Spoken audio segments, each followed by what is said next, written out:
Once again, good morning, everyone. Without objection, the chair may declare the committee in recess at any time. Before we begin today's hearing, I want to provide a few important reminders. First, today's open portion is being broadcast live on C-SPAN and streamed on the committee's YouTube channel. This open portion of the hearing will be conducted entirely on an unclassified basis. All participants are reminded to refrain from discussing classified or other sensitive information protected from public disclosure. I will adjourn this open session following completion of one round of questions, and we will then move into closed session where such questions can be asked. Second, I want to inform the audience that while I fully support constitutionally protected free speech and the right to assemble, this is not the time or place. Any would-be disruptors in the audience who interfere with the committee's business will not be tolerated. For this event, members will have 5 minutes with witnesses. I would ask each of my colleagues to keep both your questions and complete answers from the witnesses within those allotted 5 minutes. Any last questions that can't be answered in time will be submitted for the record. In the same manner in which the House Permanent Select Committee on Intelligence has conducted itself in recent worldwide threats hearings, I expect that we will continue to act in a bipartisan and respectful manner during today's event. I'm confident all members can treat each of our witnesses today with due respect, consistent with past practice.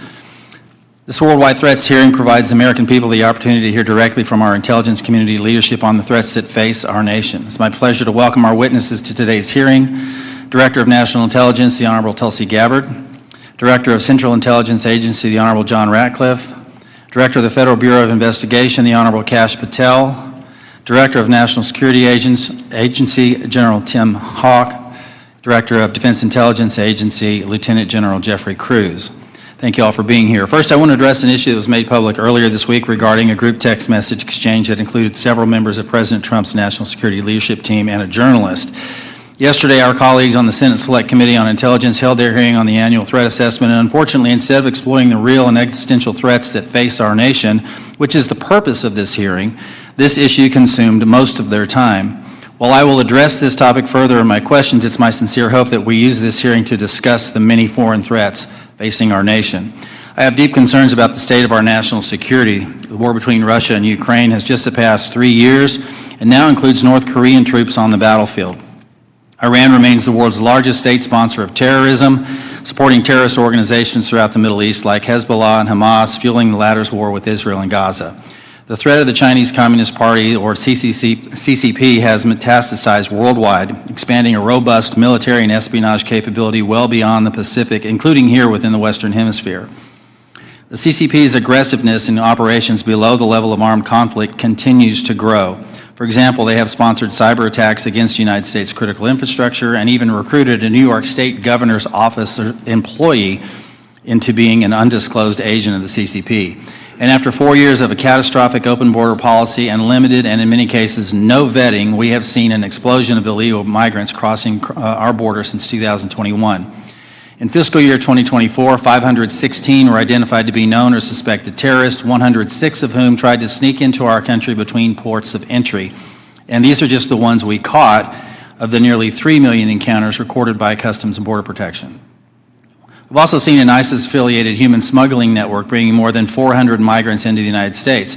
And this occurs through networks associated with cartels and gangs from Sinaloa to CJ&G, who present an unacceptable risk to the security of the American people. In the midst of such threats, many have understandably lost trust in the intelligence community. One reason I'm particularly concerned about is the pattern of lapses I've seen in analytic integrity and objectivity in some of the assessments provided by the IC in the last few years. From President Trump-Russia collusion fiasco to the origins of the COVID-19 pandemic to anomalous health incidents, there have been numerous instances of the IC suppressing certain reporting, using substandard reporting to support a pre-decided thesis, and failure or refusal to consider plausible alternative analyses. That, combined with many other examples of weaponized government, results in a situation where the United States is facing very real threats, while many of our citizens lack trust in those they empower to inform on or counter these threats. Look, I've been honored to serve our country for many years now, first as an explosive ordnance disposal technician in the Army, now as a representative for the 1st District of Arkansas and chairman of this committee. In my time here, I've traveled the world and met with countless IC employees, from everyday Americans doing challenging and often dangerous work of intelligence to agency directors like yourselves. The vast majority of those people are honest, hardworking, patriotic Americans that silently and without accolades do difficult jobs, often in austere places, sacrificing time with their families and in some cases putting themselves in danger, all in order to serve the United States. These silent warriors deserve our gratitude and our respect. They do not deserve to have their reputations besmirched by poor leadership. Unfortunately, in recent years, we've seen instances of politicized, self-serving, dishonest leaders sustaining the reputation of our institutions and patriots by abusing the powers and sacred trust given to them by the American people. We have some real work to do.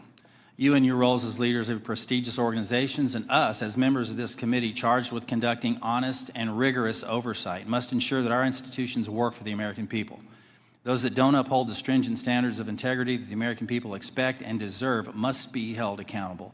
In the instances where trust is breached, those involved must be held accountable. This will help rebuild the trust between the American people and those that serve them in the intelligence community. Today, we need you to be candid about the threats facing the United States. I have deep concerns that many threats have been downplayed or not taken seriously enough for some time, particularly in the homeland and the Western Hemisphere. I look forward to hearing your assessment. Thank you again to our witnesses for being here today, and with that, I want to yield to the distinguished ranking member, Mr. Himes, for his opening statement. Thank you, Mr. Chairman, and good morning and welcome to our witnesses. As the chairman said, this hearing is an important opportunity for our committee and the American people to hear directly from the senior leadership of the intelligence community about the threats that our nation faces. I read the unclassified report and I found a lot of continuity in the IC's assessment about critical threats to our national security compared to last year's assessment. The IC continues to see threats from our principal adversaries, China, Russia, Iran, and North Korea. I must say, though, that after these last 2 months, I'm worried that the call may be coming from inside the House. This report calls Russia, and I quote, an enduring potential threat to U.S. power, presence, and global interests. But as far as I can tell, we're now on Team Kremlin. We vote with them and against our allies in the United Nations. We humiliate President Zelensky in the Oval Office. The president's chief Russian negotiator, Steve Witkoff, is repeating Russian talking points and participating on a madcap signal chat about an attack on Yemen while inside Russia.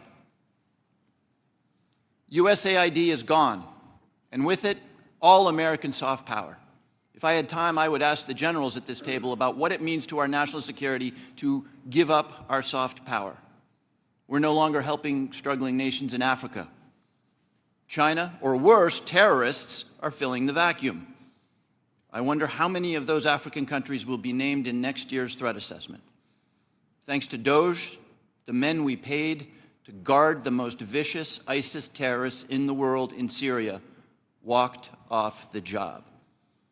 Do you think we'll see their names in this document next year? Elon Musk fired the people who maintain our nuclear weapons.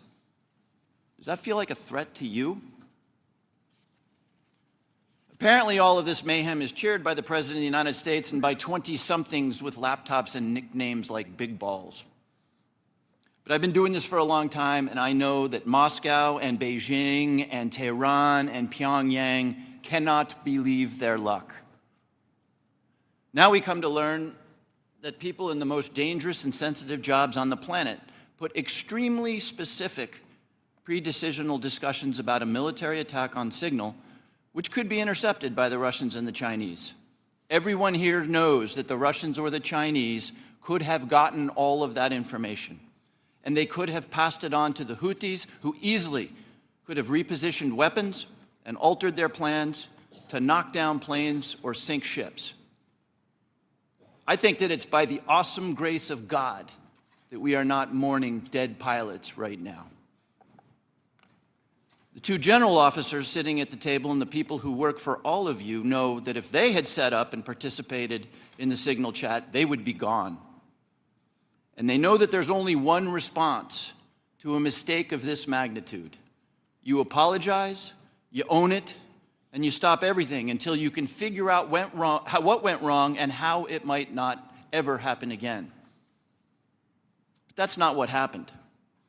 The Secretary of Defense responded with a brutal attack on the reporter who did not ask to be on the signal chain.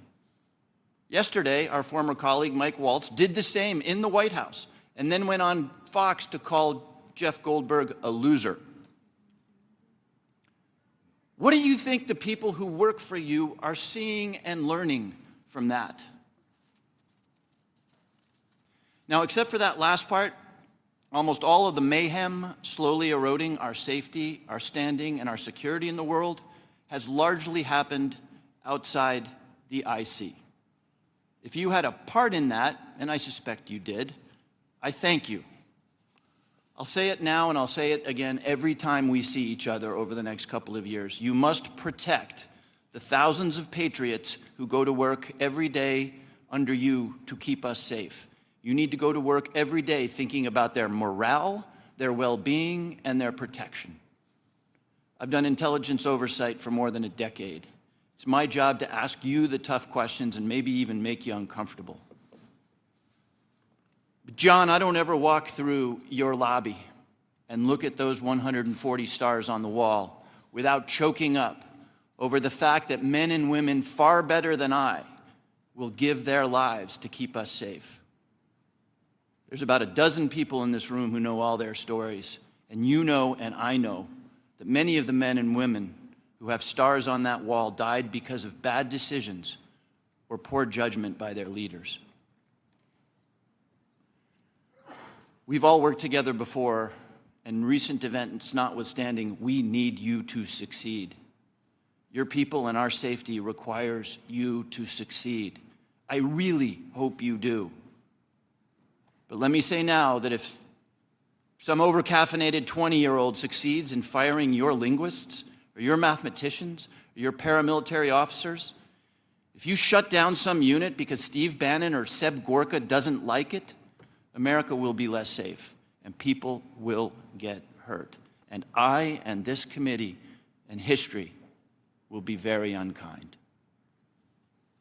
Yield back, Mr. Chairman. Gentleman yields. Now recognize Director Gabbard to make a statement on behalf of the intelligence community. Thank you very much, Chairman Crawford and Ranking Member Himes. Members of the committee, thank you for the opportunity for us to be here to present the 2025 Annual Threat Assessment.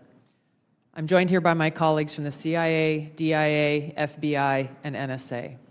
Our testimony today offers the collective assessment of the 18 U.S. intelligence elements making up the U.S. intelligence community and draws on the intelligence collection and information available to the IC from open source and private sector and the expertise of our analysts. It evaluates what the IC assesses most threatens our people and our nation's ability to live in a peaceful, free, secure, and prosperous society. As you know very well, we face an increasingly complex threat environment that is threatening us here at home and our interests abroad. I'll begin by focusing on what most immediately and directly threatens the United States and the well-being of the American people: the non-state criminal groups and terrorists putting American lives and livelihood at risk. I'll then move on to focus on the key nation states who have the capability to threaten our security and the interests of the United States. Cartels, gangs, and other transnational criminal organizations in our part of the world are engaging in a wide array of illicit activity, from narcotics trafficking to money laundering, to smuggling of illegal immigrants and human trafficking, which endanger the health, welfare, and safety of everyday Americans. Based on our latest reporting available for the year-long period ending October 2024, cartels were largely responsible for the deaths of more than 54,000 American citizens due to synthetic opioids. Mexico-based transnational criminal organizations are the main suppliers of illicit fentanyl to the U.S. market and are quickly adapting to enforcement and regulatory pressures by using multiple sources and methods to procure precursor chemicals and equipment, primarily from China and India, many of which are dual-use chemicals used in legitimate industries. Independent fentanyl producers are also increasingly fragmenting the drug trade in Mexico. The ready availability of precursor chemicals and ease of making illicit fentanyl have enabled independent actors to increase illicit fentanyl production and smuggling operations in Mexico.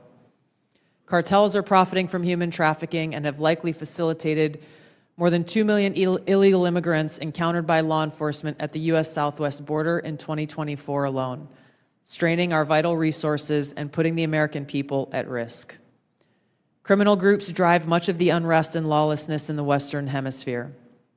They also engage in extortion, weapons and human smuggling, and other illicit and dangerous revenue-seeking operations, including kidnapping for ransom, forced labor, and sex trafficking.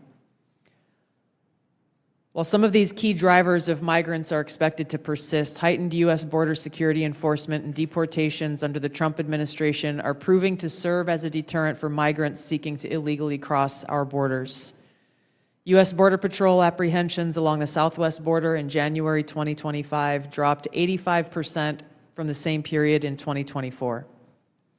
Transnational Islamist extremists such as ISIS and Al-Qaeda and affiliated jihadi groups continue to pursue, enable, or inspire attacks against the United States and our citizens abroad and within the homeland to advance their ultimate objective of establishing a global Islamist caliphate.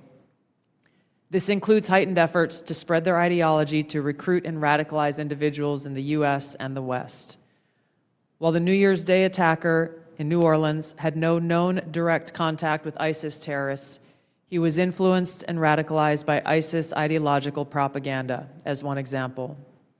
Al-Qaeda and its affiliates continue to call for attacks against the United States as they conduct attacks overseas.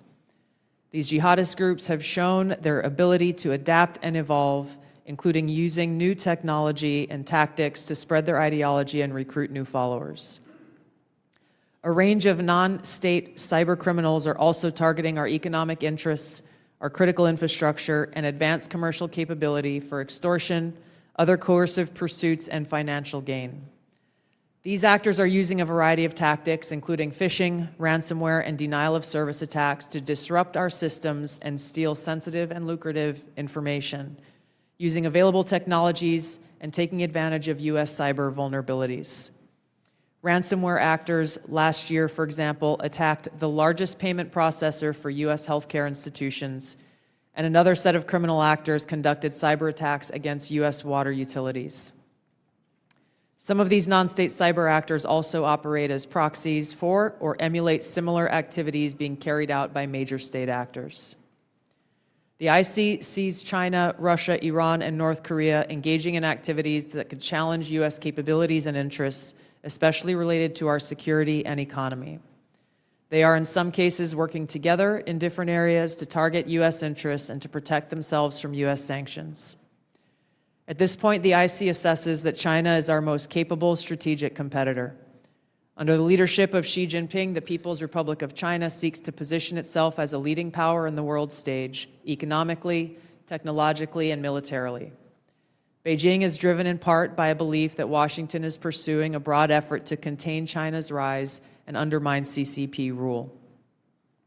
China's most serious domestic challenge is probably China's slowing economy and the potential instability that could occur if socioeconomic grievances lead to large-scale unrest.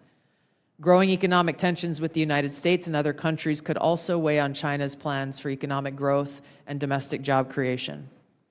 China's military is fielding advanced capabilities, including hypersonic weapons, stealth aircraft, advanced submarines, stronger space and cyber warfare assets, and a larger arsenal of nuclear weapons.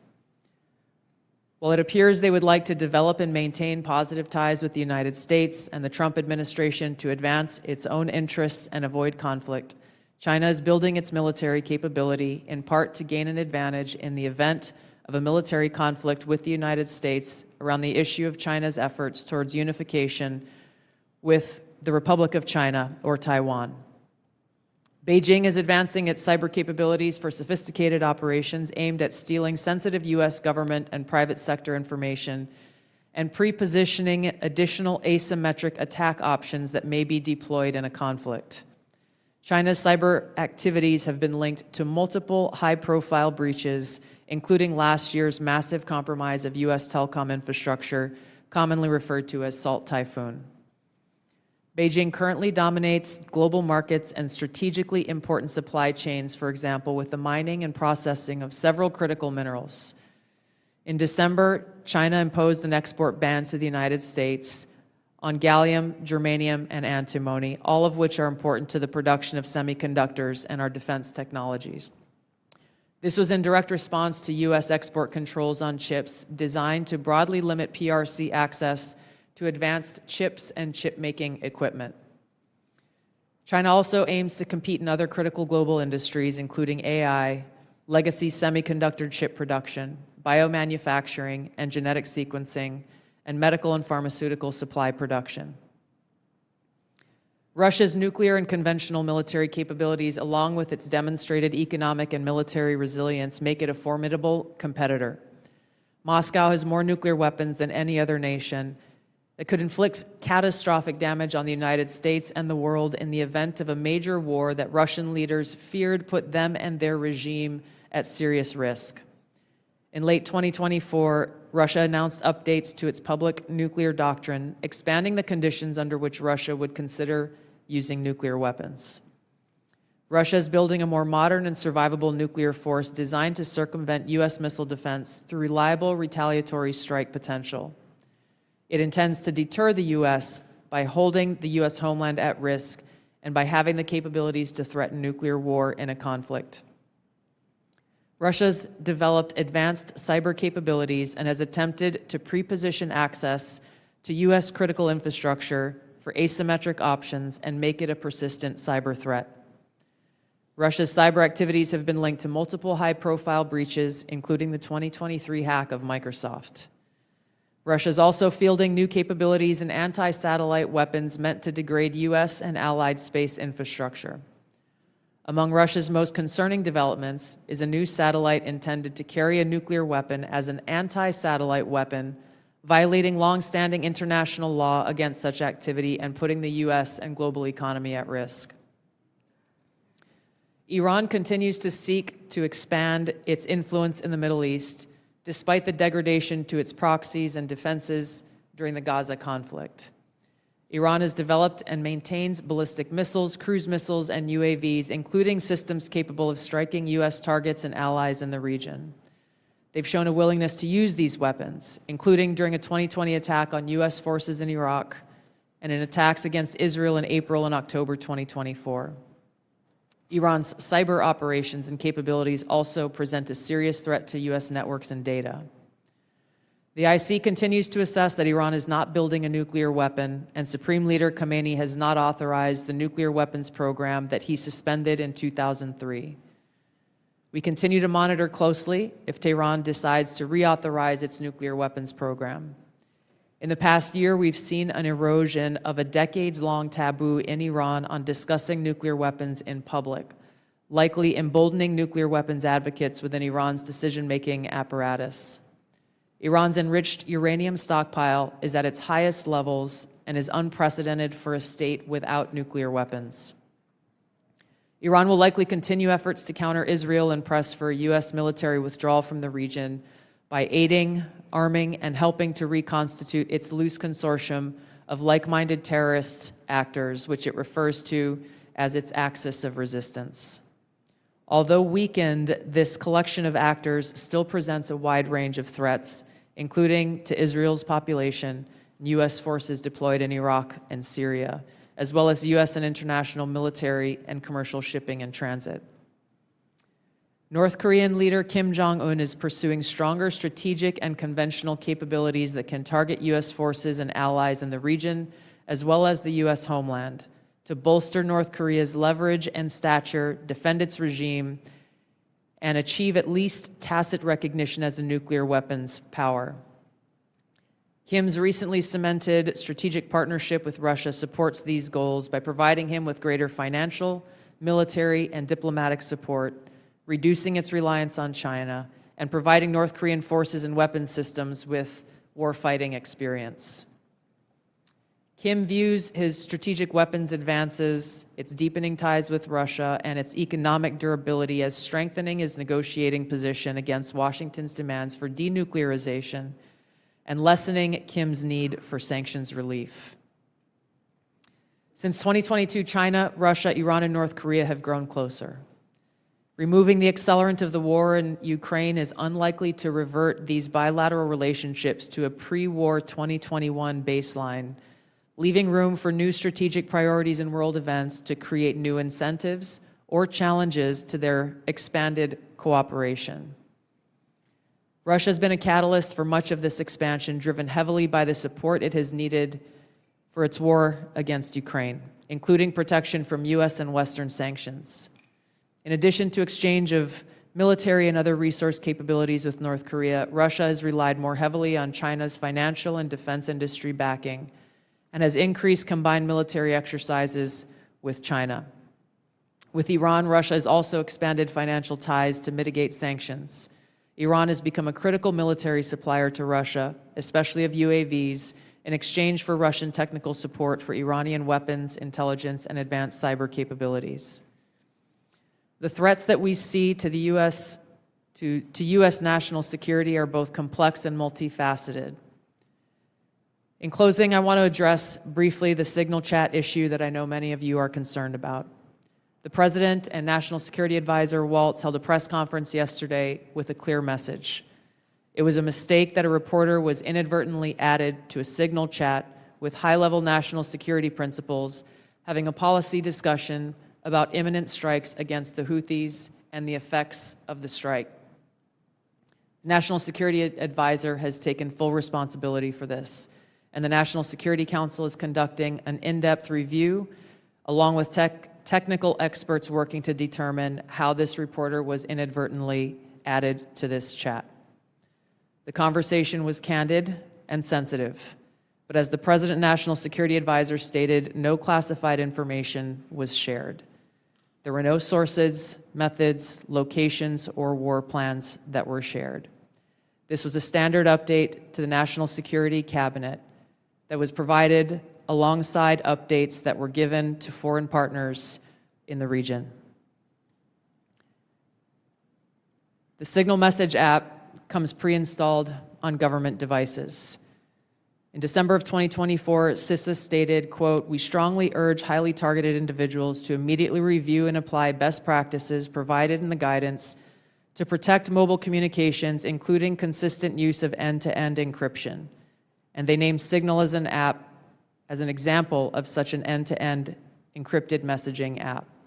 Ideally, these conversations occur in person. However, at times, fast-moving coordination of an unclassified nature is necessary where in-person conversation is not an option. I'm also aware that a lawsuit was filed yesterday on this issue. As a result of that pending litigation, I'm limited in my ability to comment further on that specific case. My Office of General Counsel will be in close contact with the Department of Justice on this matter. The most important thing to the American people and to all of us is the success of this military operation against terrorists who have been and continue to attack American service members was extremely successful, thanks to the leadership of President Trump and the actions of our brave men and women in uniform. As the heads of the American people's intelligence community, we will continue to provide the President, you in Congress, and our warfighters with timely, unbiased, relevant intelligence to keep our country secure, free, prosperous, and at peace. Thank you, Mr. Chairman. Thank you, Director Gabbard. We now turn to member questions. I'll recognize myself for 5 minutes. I want to talk about, before I get into the threats, I want to talk about something we've talked about in this committee and in this setting before. We've had IC agency leaders commit to complying with our document requests but not follow through. And I don't know if this is due to direction from previous administration or middle management obstruction, but I find it completely unacceptable. In fact, I had to subpoena the NSA in order to cooperate with our AHI investigation last year.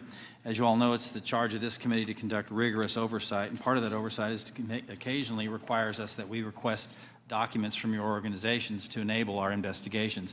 We cannot adequately do our jobs without your partnership and your cooperation. General Hawk and General Cruz, we had this conversation here before last year, and I'm not satisfied with your responsiveness. Therefore, I'm going to ask that question again on the record in this open setting to each of you. Do I have your unequivocal commitment to cooperating with document or other information requests from this committee, General Hawk? You do, Chairman. Thank you, General. Director Patel. You do, Mr. Chairman. Director Gabbard, Yes, Chairman. Director Ratcliffe. Yes, you do, Chairman and Ranking Member. And I want to start by saying it's good to be back. It's good to see you.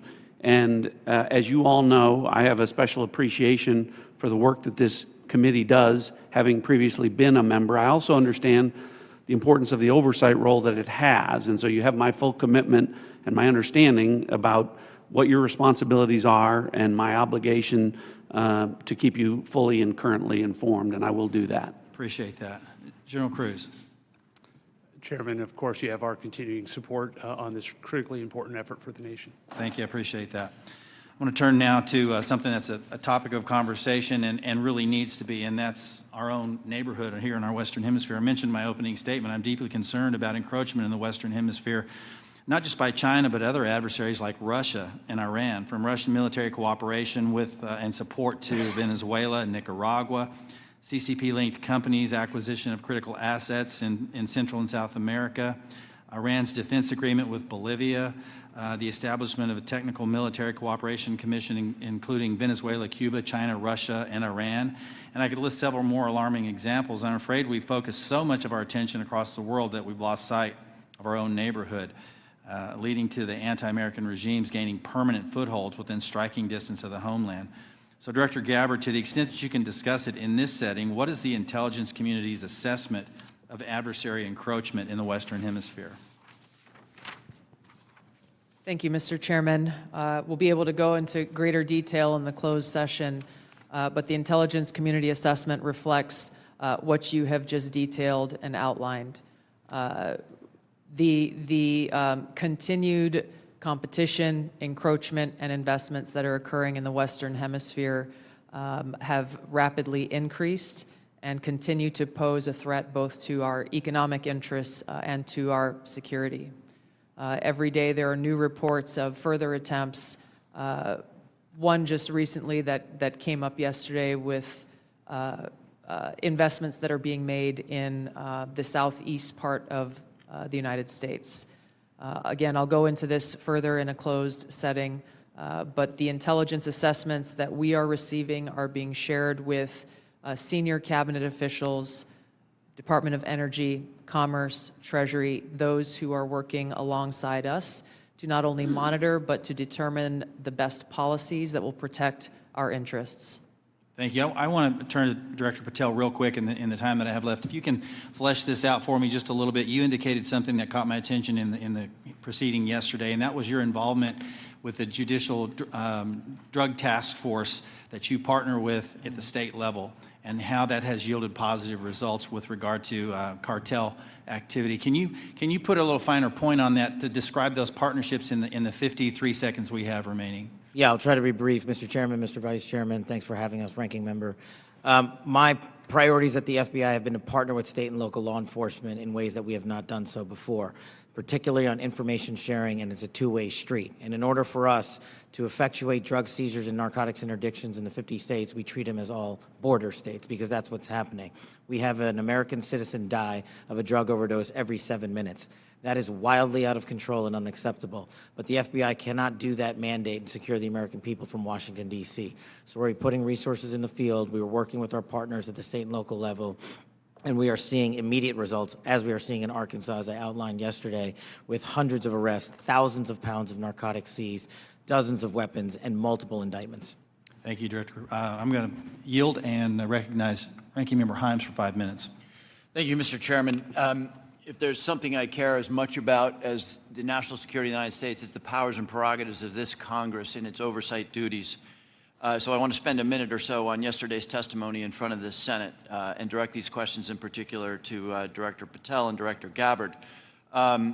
Yesterday, Senator Heinrich asked, did this conversation, referring to the signal chat, include information on weapons, packages, targets, or timing? Director Patel, you said not that I'm aware of. Director Gabbard, you said same answer. This morning we learned that the signal chat included the following update, forward-looking update from the Secretary of Defense. Time now, 11:44 Eastern Time. Weather is favorable. Just confirmed with CENTCOM. We are go for mission launch. 12:15 Eastern Time. F-18 launch. First strike package. 13:45 trigger-based F-18 first strike window starts. Target terrorist is at his known location, so should be on time. Also, strike drones launch MQ-9s. 14:10 more F-18s launch. Second strike package. Do either of the directors want to reflect on their testimony yesterday in the context of what I just read? Sure. One, I was not on that signal chat. Two, I have not reviewed it. And three, as you just indicated, that was made public this morning. But Director, you didn't prior to yesterday's Senate. You were on this. You were on the signal chat, correct? No. Okay, but did you review the material on the signal chat? No, I wasn't Okay. on it. Director Gabbard. Yes, Ranking Member. My answer yesterday was based on my recollection or the lack thereof on the details that were posted there. I was not, and what was shared today reflects the fact that I was not directly involved with that part of the signal chat and replied at the end reflecting the effects, the very brief effects that the National Security Advisor had shared. So it's your testimony that less than 2 weeks ago, you were on a signal chat that had all of this information about F-18s and MQ-9 Reapers and targets on strike, and you in that 2-week period simply forgot that that was there. That's your testimony? My testimony is I did not recall the exact details of what was included there. That was not your testimony. Your testimony was that you were not aware of anything related to weapons packages, targets, and timing. As the testimony yesterday continued on, there were further questions related to that, where I acknowledged that there was conversation about weapons, and I don't remember the exact wording that I used, but I did not recall the specific details that were included. Director Gabbard, you've reasserted that there was no classified information. I think we can all agree that that information shouldn't have been out there. But let me ask you this. Are you familiar with the ODNI's classification guidance? I'm familiar with it. I've actually got a copy right here. If I read you a part of that guidance, I wonder if you could tell me what the level of classification indicated is.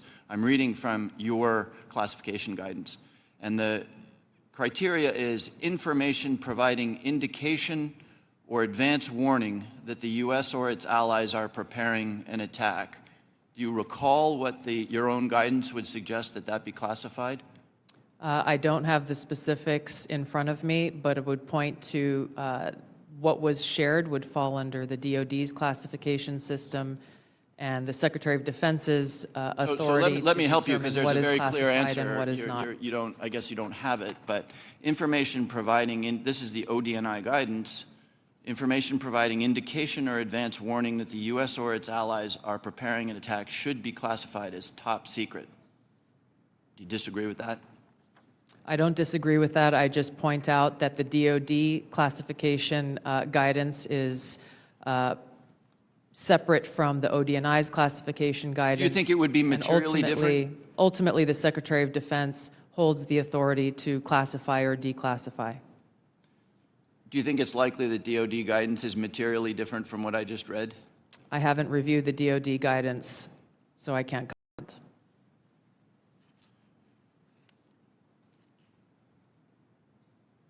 Director Gabbard, a lot of this suggests sort of a lack of sobriety. When there's punch emojis and fire emojis, it's a lack of sobriety. I don't mean that literally. But I have one last question for you, because I think people really listen to what you have to say.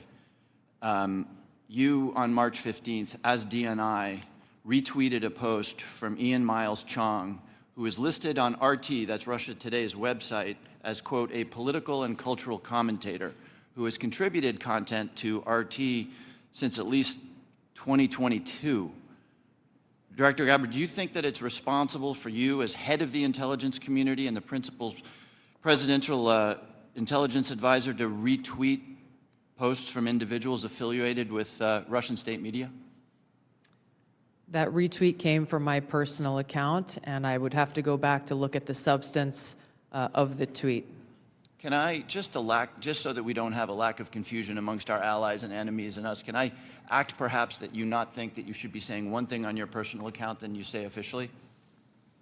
I maintain my First Amendment rights to be able to express my own personal views on different issues. Thank you. I yield back, Mr. Chairman. Gentleman yields now recognize the distinguished Vice Chairman, General Kelly. Yeah, I now, for the first 30 seconds, Mr. Ratcliffe, or Director Ratcliffe, formerly known as Texas, from this Mississippi guy, I'd like to give you 30 seconds if you have anything to respond to what Ms. Gabbard Director Gabbard, I'm sorry, just said.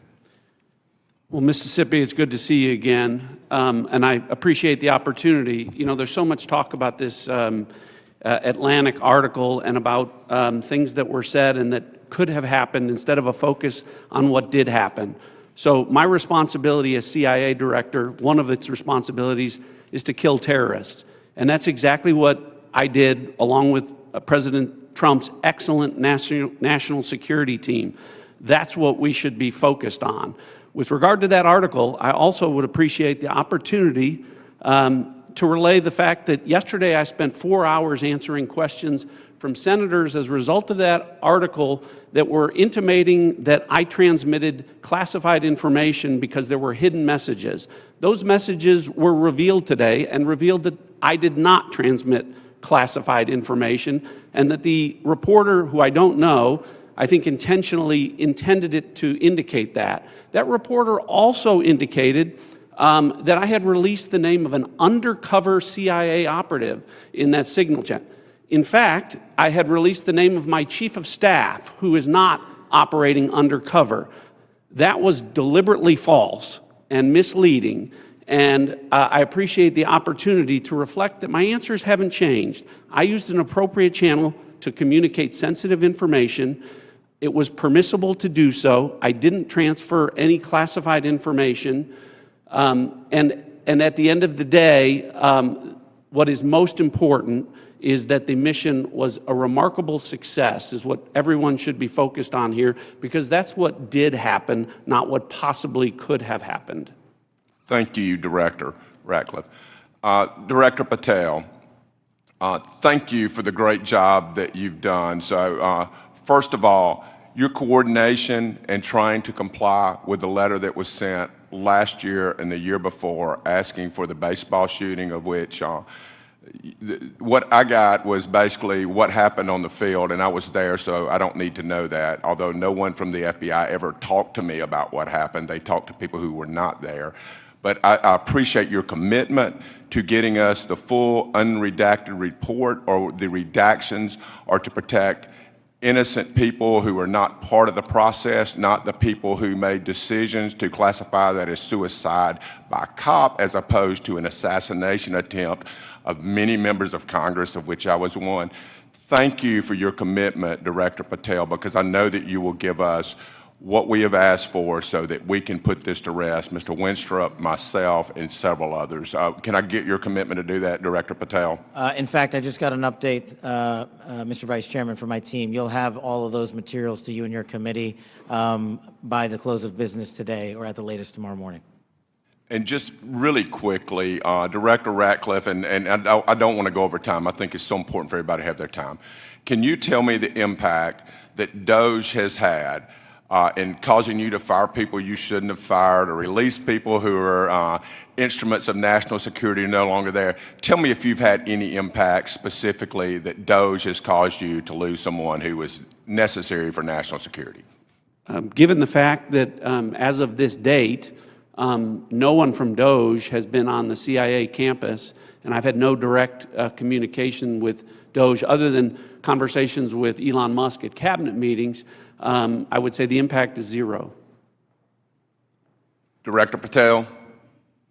I'm in a similar situation. We do work with DOJ on government efficiencies, but I have not seen any negative impacts at the FBI.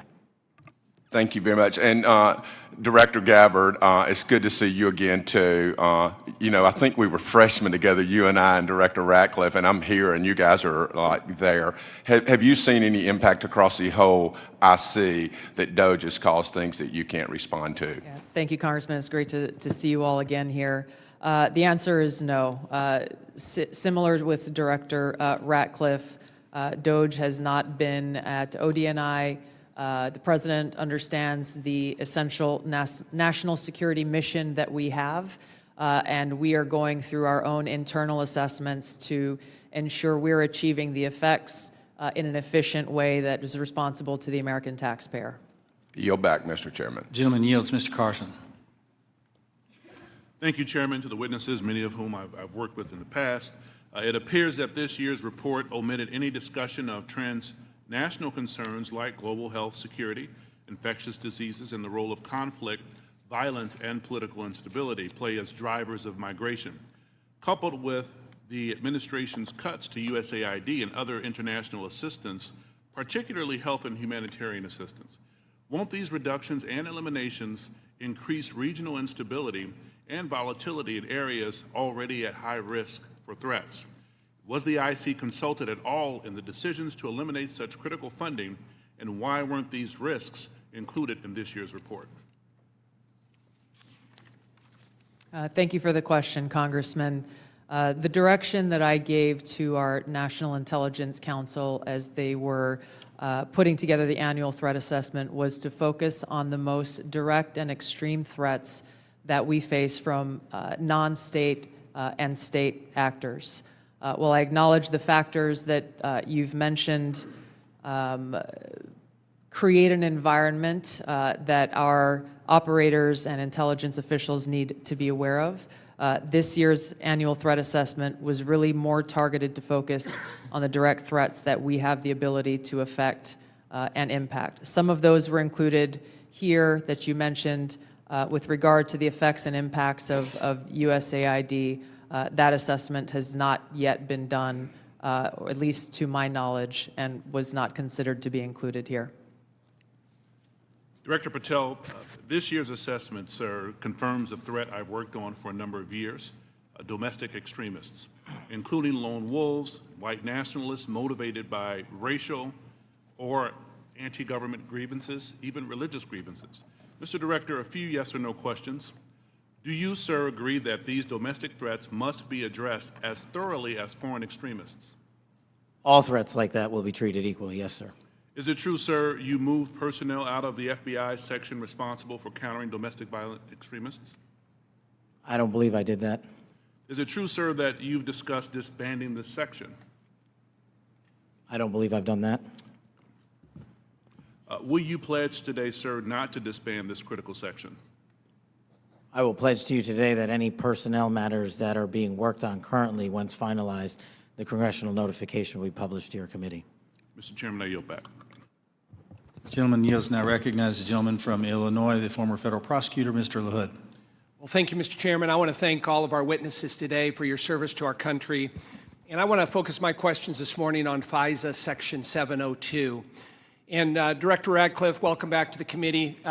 In your confirmation hearing before the Senate, you were asked extensively about FISA and Section 702, and I think laid out a compelling narrative on how, as you described it, quote, how indispensable it is to national security. And you were also asked about a warrant requirement on Section 702. And your answer to that was, quote, on whether a warrant makes sense on 702, your quote was, the answer is no. We're talking about national security issues where sometimes minutes matter in the ability to disrupt or interdict the bad actors or to act upon the intelligence that you can gain from that, unquote. Director, I wanted to ask you, is that still your belief today regarding the warrant requirement? Congressman, it absolutely is. You've accurately reflected my prior testimony. It is also my testimony that 702 is indispensable to our intelligence picture, and the loss of it would be catastrophic to CIA. And the reason that I say that from this position is Not only is 50% of all of our critical analysis provided to the President as Commander-in-Chief in the President's daily brief 702 derived, 70% of CIA's success with regard to advanced weapons counterproliferation is the result of 702 collected information. And finally, 90% of CIA's successful interdictions with regard to synthetic drugs like fentanyl are the result of 702 collection.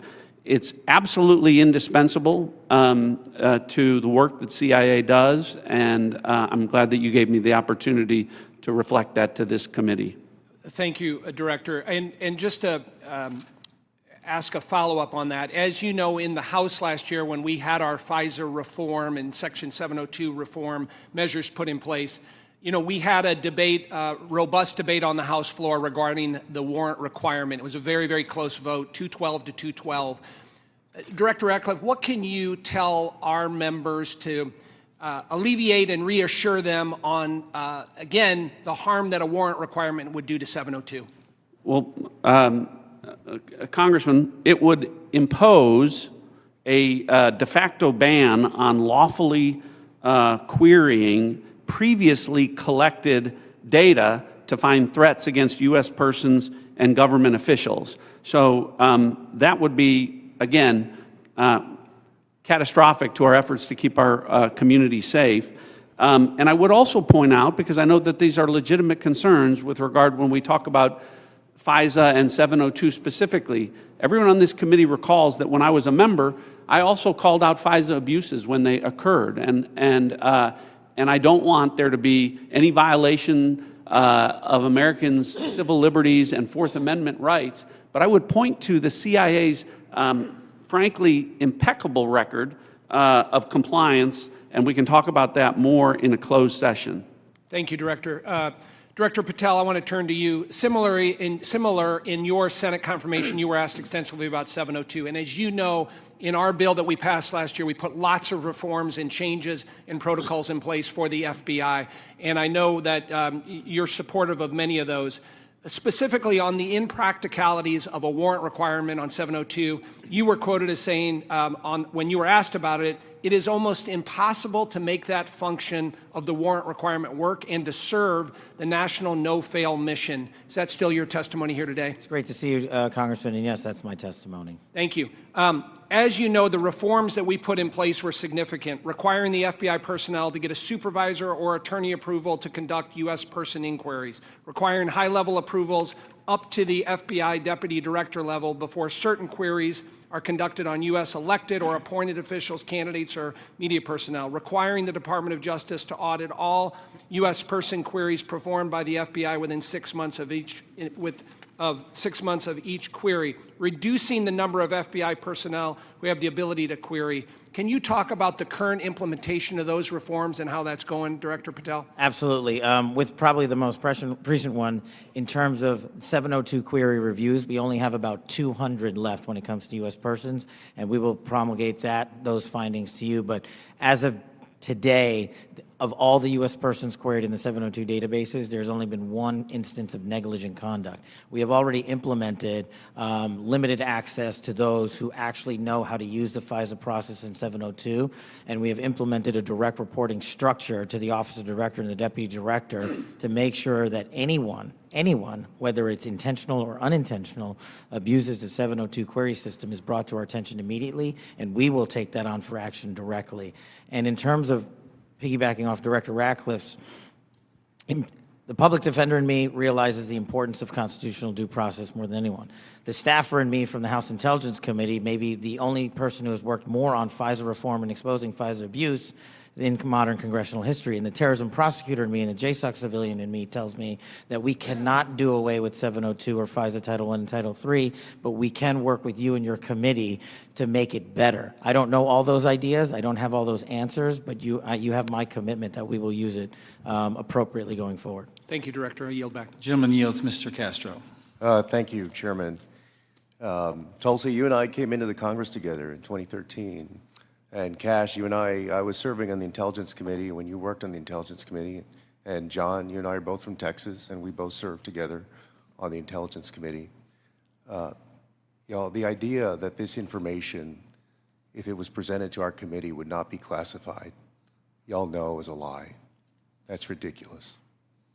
I've seen things much less sensitive be presented to us with high classification. And to say that it isn't is a lie to the country. I want to ask the generals now.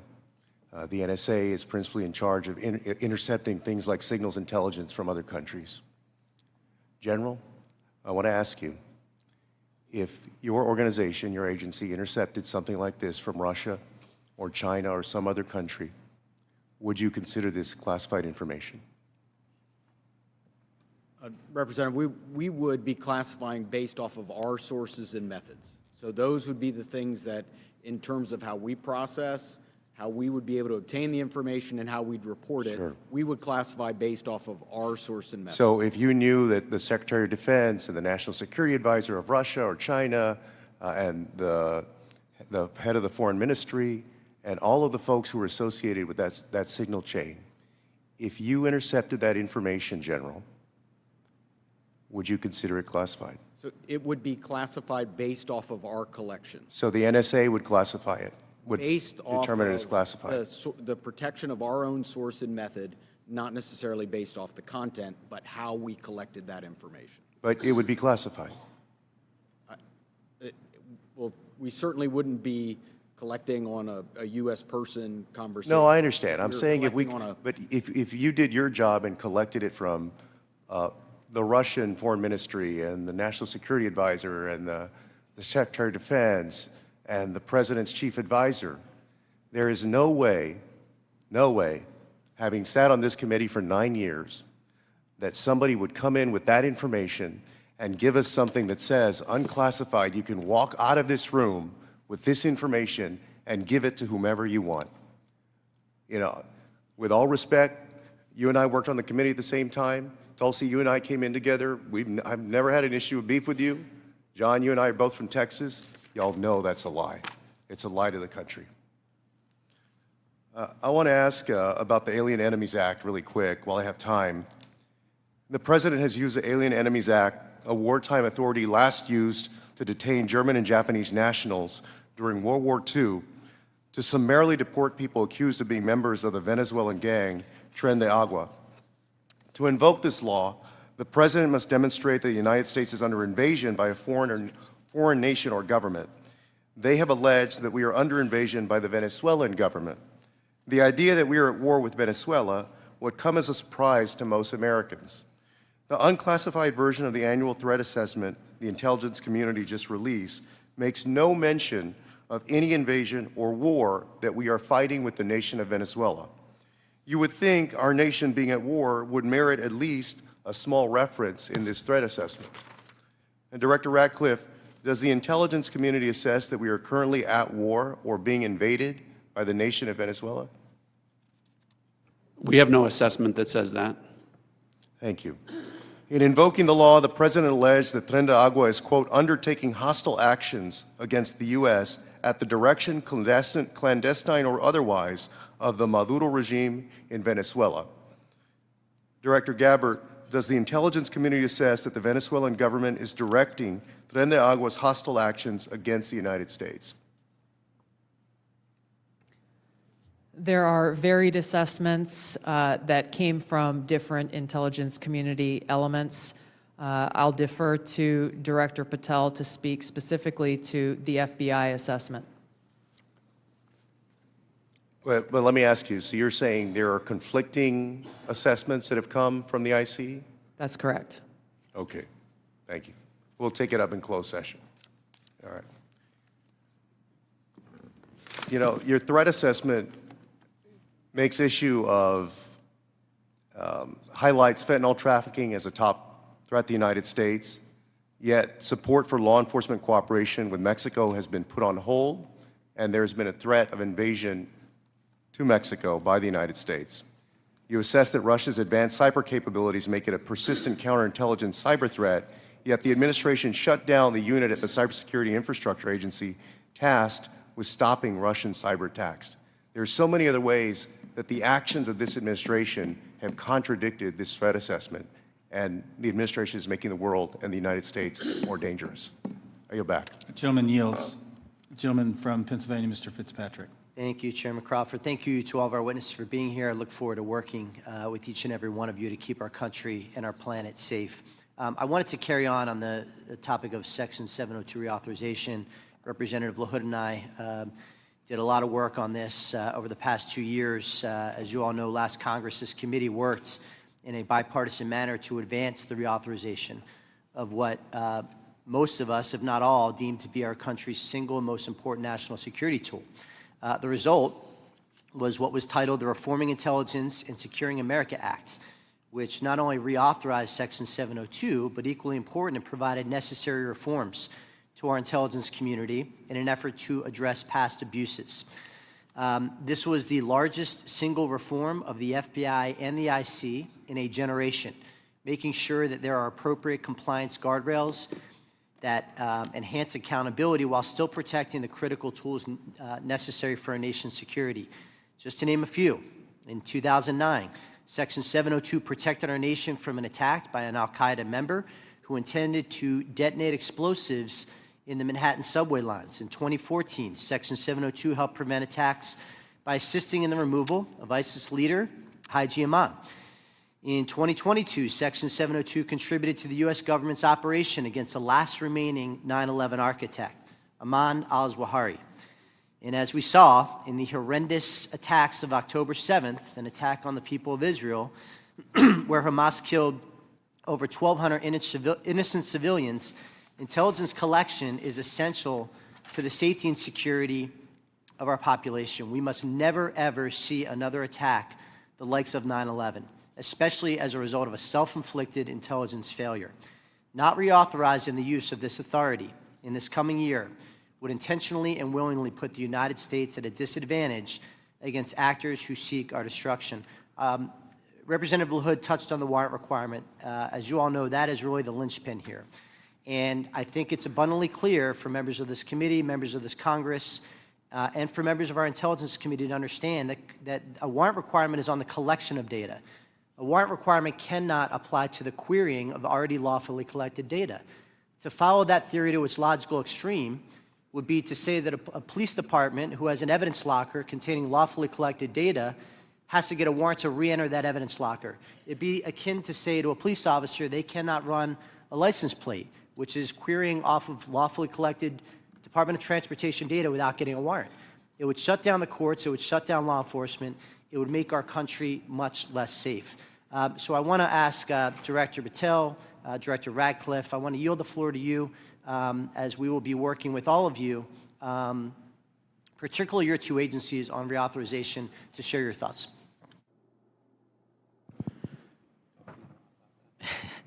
So it's great to see you, sir, and thanks for the question. Look, on 702, just to flesh out some of the more specific operational use that I have, it which specifically relates to what you just said. When I was a terrorism prosecutor, we used 702 directly to prevent the shopping mall in Houston from being blown up. We used 702 collection directly to prevent an attack on the state capitol in the state of California.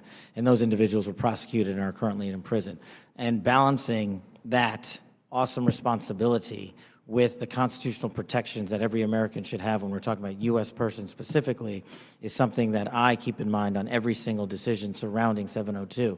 But as Director Radcliffe stated, and has been my experience, while I understand and appreciate the concerns for the warrant requirement based on U.S. persons, if there is a solution that allows that to happen in real time, then we can have that discussion. But I have not encountered one, and thus it obviates the need in my perspective, in my mission set to protect the American people and hunt down criminals in its application. So where it is now with the reforms y'all have implemented, we've done a great job on protecting American civil liberties, and I'm always open to, and I do believe we can do some more.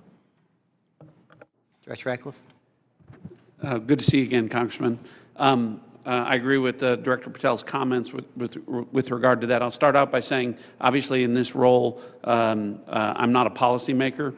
But at the appropriate time, when this comes up for renewal, I think I made it clear and will make it clear from the CIA's perspective the indispensability of 702 as a tool to providing the commander-in-chief an accurate picture of the threat environment. You mentioned some examples of 702 success.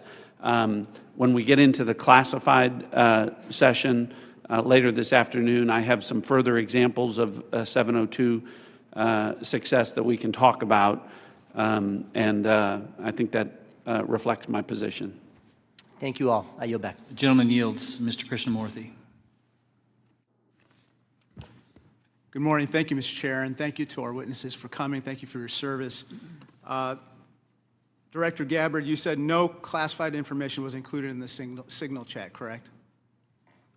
That's correct. And President Trump also said there was no classified information in the signal chat, and Secretary Hegseth said nobody was texting war plans. There was absolutely no classified info in that chat. Lieutenant General Cruz, I'd like to talk to you about a couple things real quick. Executive Order 13526, Section 1.4a. This is the Trump administration's executive order with regard to classified information. It says, information shall be classified if its unauthorized disclosure could reasonably be expected to cause damage to national security, including military plans, weapon systems, or operations. You don't disagree that that's accurately quoted, right? That's an accurate quote from the executive order. And DOD 5200.01, this is the DOD's manual on classification, says, quote, information shall be classified if its unauthorized disclosure could reasonably be expected to cause describable damage to national security. This includes military plans, weapon systems, or operations. You don't disagree that I quoted that accurately, right? That's also an accurate quote. Can I show you I'd like to show you the text that Secretary Hegseth actually published to the world. Now, Lieutenant General Cruz, as Ranking Member Himes said, it says, time now, weather is favorable, just confirmed with CENTCOM we are a go for mission launch. Then it says at 12:15 Eastern, F-18s launch first strike package. F-18s are military systems, correct? Weapon systems. They are. Okay. 1345, trigger-based F-18 first strike window starts. Target terrorist is at his known location, so should be on time. Also, strike drones launch, MQ-9s. MQ-9s is a weapon system, correct? They are. Okay. I think applying the executive order as well as the DOD manual to this fact pattern, we clearly have weapon systems that have been identified. That is classified information. Now, the reason why it's important that this information not be disclosed is that we don't want the adversaries to know what's about to happen, right, sir? Well, I would draw a small distinction there. You referenced and asked if that platform, those two platforms are weapon systems. They are, but those terms are used all across the globe in a lot of contexts. So it's really about how they're used in the context of this particular document. I just want to clarify that the use of those terms, I understand. Yeah. In this situation, those are operational details. They are operational details, but again, as you quoted the DOD instruction, it's about operations. So as you further go down into what are the operational details, I think as we had a discussion yesterday, the important aspect, I think all of us are very familiar. This is classified information. This is classified information. It's a weapon system as well as sequence of strikes as well as details about the operations. And so I think that just piggybacking off of what some other members have said, using the DOD's manual as well as the executive order in operation today with the Trump administration, this text message is clearly classified information. Secretary Hegseth has disclosed military plans as well as classified information. He needs to resign immediately. He needs to resign immediately, and a full investigation needs to be undertaken with regard to whether other similar signal chats are occurring in this administration. I'd like to turn my attention to another topic.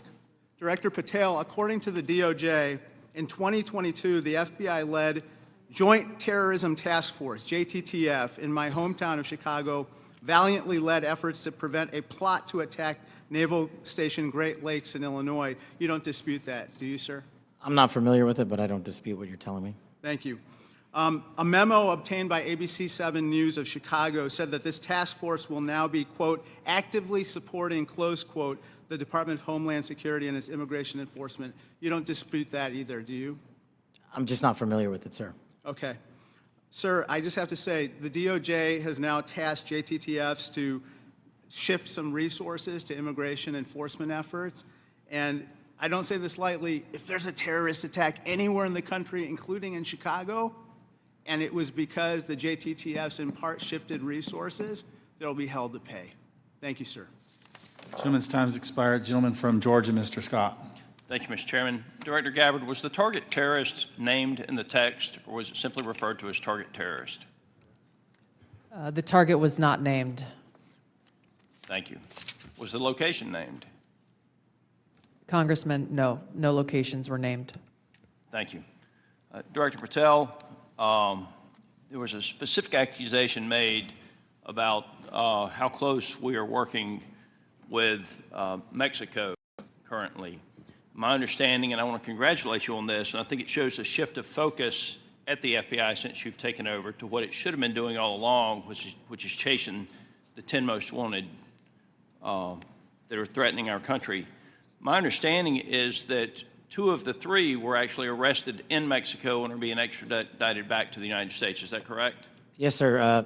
We have been working. One of the first meetings I took as FBI director was my counterpart, Secretary Farouche in Mexico. And subsequent to that, we have repaid or extradited or expelled from Mexico 2 top 10 of the FBI's most wanted list and 33 other criminals.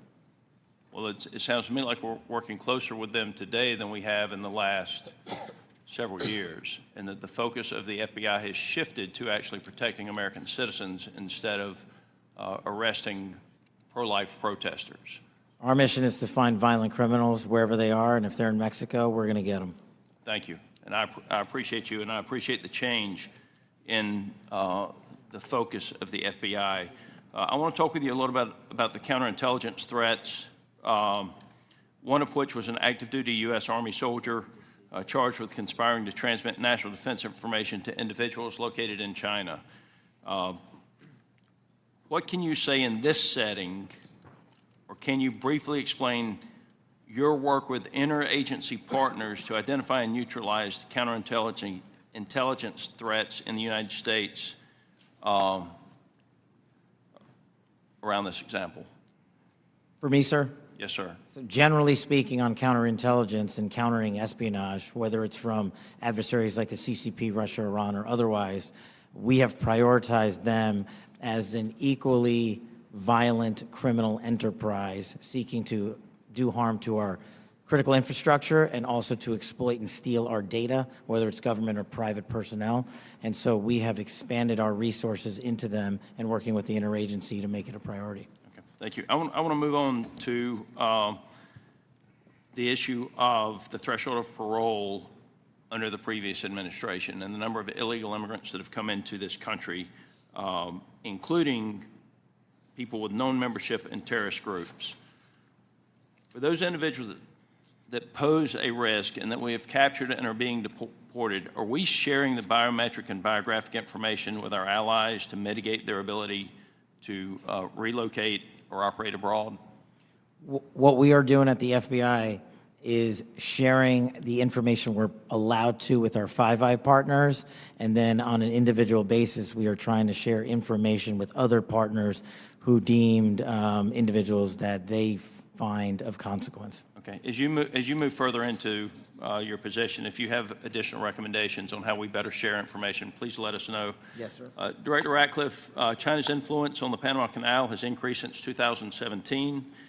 Panama became the first Latin American country to sign on to China's Belt and Road Initiative. Can you talk about not just China embedding itself into the various canal-related sectors and operations, but what other areas in Central and South America have China and others increased their presence, and what examples concern you the most? Thanks, Congressman. Appreciate the question. I do want to comment, the question before about cooperation with Mexico, it's really across the IC. When Mexico's Secretary General Omar Harfouch, head of Mexican security, was here, he not only met with Director Patel, he met with Director Gabbard, and he met with me. So we have been working on that, again, to the benefit of both our countries. To your point, the PRC throughout Central and South America continues to attempt to use its soft power to gain a foothold. They use direct aid to countries that need it. They also provide funding to universities to get a foothold to create influence. And you mentioned the Panama Canal, and you've seen the diplomatic efforts of the administration to address that and push back on PRC ownership of the canal locks. But that ties into what the IC is doing. In these instances, it's important for us, Congressman, to the best way we can operate is to provide intelligence to countries in Central and South America, to provide them with briefings, which we do, to provide them with tailored analysis of our intelligence about how China is manipulating them, about how China is hacking them, the things that China is doing to gain a foothold, and Russia and Iran throughout that area. So the CIA is very much focused on that. Gentleman's time's expired. Mr. Crow. Thank you, Chairman. General Hawk, the NSA recently warned its employees not to use the Signal app. Is that correct? What we did, Congressman, is we put out cybersecurity advisories on a whole host of systems. On the Signal app that was included in that advisory, right? What we've done is we've put out an advisory on how to use the Signal app and other encrypted applications, because we do encourage our employees and their families to use encrypted. Because there's risk to that app. There are. Okay. General Cruz, DOD also issued a warning about vulnerabilities to the Signal app recently, correct? That's correct. Okay. Director Gabbard, you were on the Signal text chain in question, correct? Yes. As was Mr. Witkoff, the administration's lead negotiator with the Russians, correct? Yes. And at the time, Mr. Witkoff was actually in Russia during this chat discussion, was he not? I was not aware of that. Was he on his personal phone at the time? I don't know. Well, it's my understanding that he was indeed in Russia. Director Gabbard, you were also traveling during this discussion, correct? Yes. And where were you?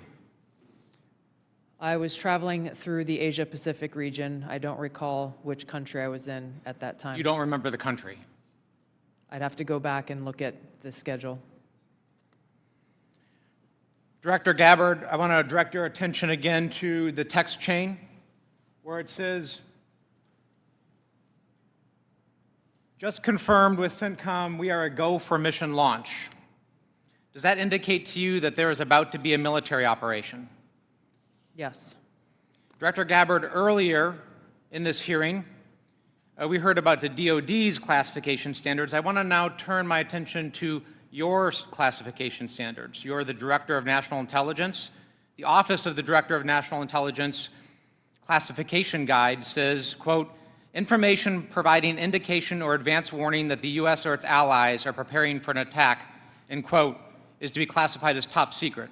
Are you familiar with that? Yes. Director Gabbard, have the Houthis indicated an ability to shoot down American aircraft? Yes. They have in fact done so, haven't they? Yes. Including MQ-9 Reapers, haven't they? That's correct. And that was one of the systems used in the attack recently that's the subject of this discussion, is it not? Correct. General Cruz, are you familiar with this system? I'm not wearing my glasses at the moment, but... Well, I'll help you out. This is an SA-3 anti-aircraft system. Correct. Are you familiar with this next system? I am. What is it?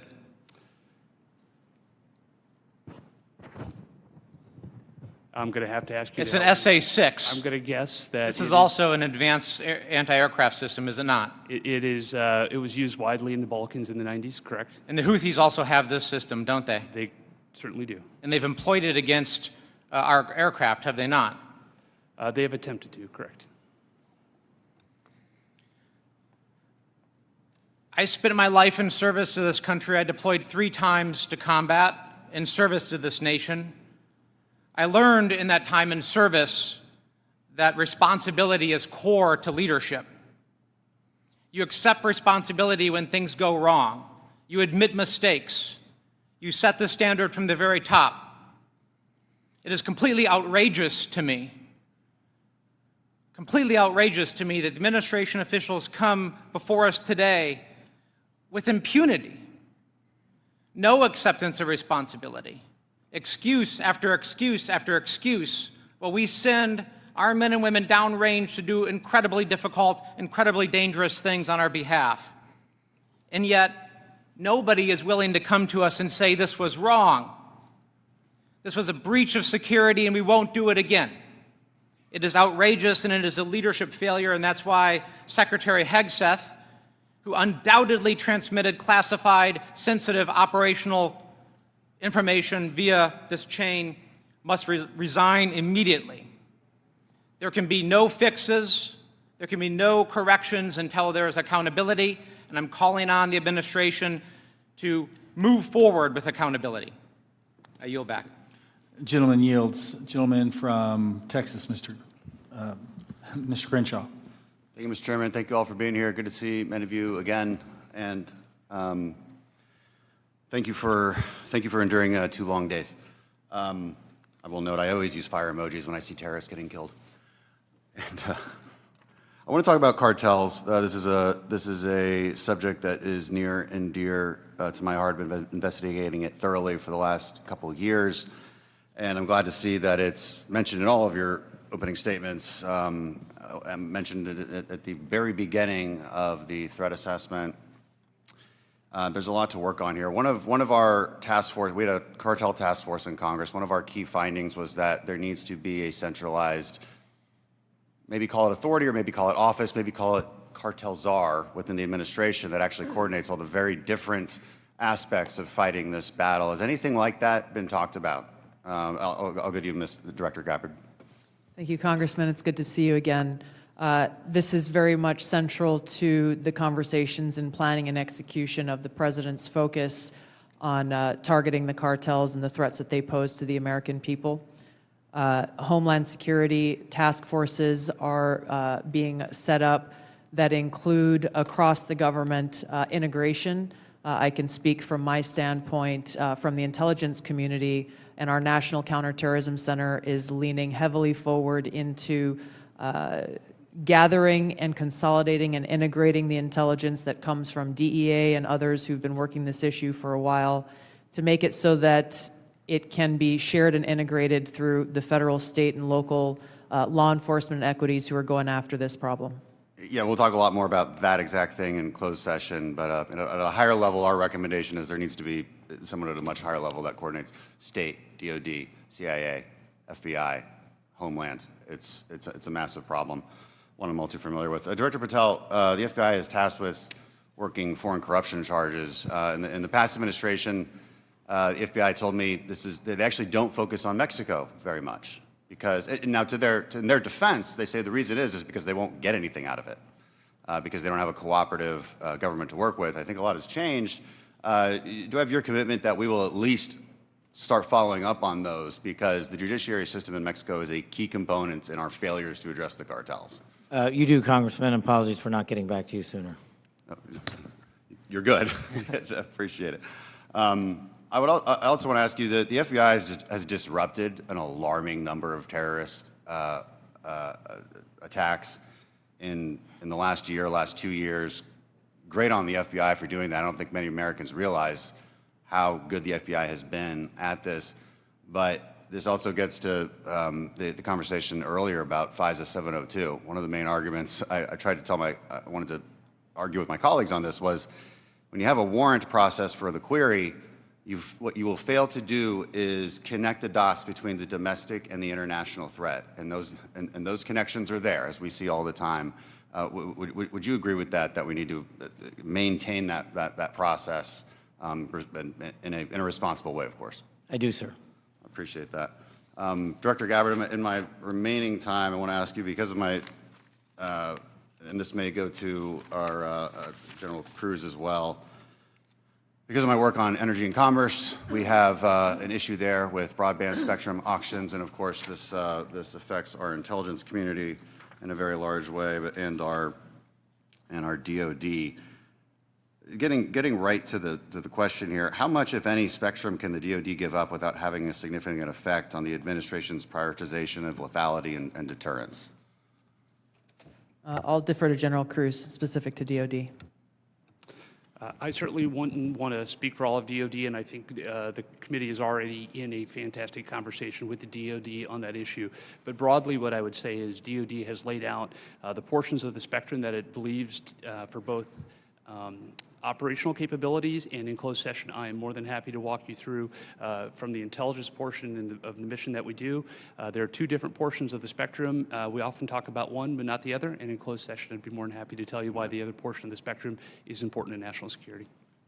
Sure, and the details are obviously classified, but we can talk about X and S spectrums and get a better idea for the public about, because the public would benefit from telecom having the ability to use some of these. When we look at 5G networks, 6G networks, so it's a conversation that we need to have and a much longer time to do so, which I've run out of. So I yield back. Thank you.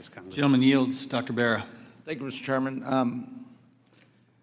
You know, I associate myself with the comments of my colleague, Congressman Crow. I'm deeply disappointed in how we're handling this breach of protocol and so forth.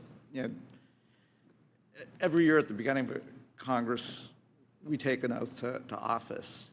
You know, this is an awesome responsibility to be a member of Congress, to protect our country. We have no greater responsibility than to protect our homeland. And, you know, when I walk into this committee and the honor of being on this committee, I don't see Democrats and Republicans. I see folks that every day want to do the same thing. But as Congressman Crow suggested, the mark of leadership, and we all are leaders in this room, is to accept responsibility when mistakes happen. And that signal chat was a mistake. I'm not here to impugn your character. You were all nominated by the president. You were all confirmed by the president. But we have an awesome responsibility and incredible responsibility to the American people. And then given that we are the United States of America, we have a responsibility to the world. And this really was a breach of protocol. I'll take you at your word that we are going to do a full investigation of it. Our responsibility as oversight is to understand this breach, understand who leaked information, how that happened, and then hold those responsible. You know, I 100% agree with the chairman in his opening statement. He said, where trust is breached, those responsible need to be held accountable. So do I have, you know, Director Gabbard, we served together, we came into Congress together. Do I have your word, when this investigation is fully completed, we will get the full breadth of the investigation? Thank you, Congressman. That would be my intent. I will caveat that by saying that this is being conducted by the National Security Council. I've not gotten any indication that they would try to withhold that, but I can't speak for them.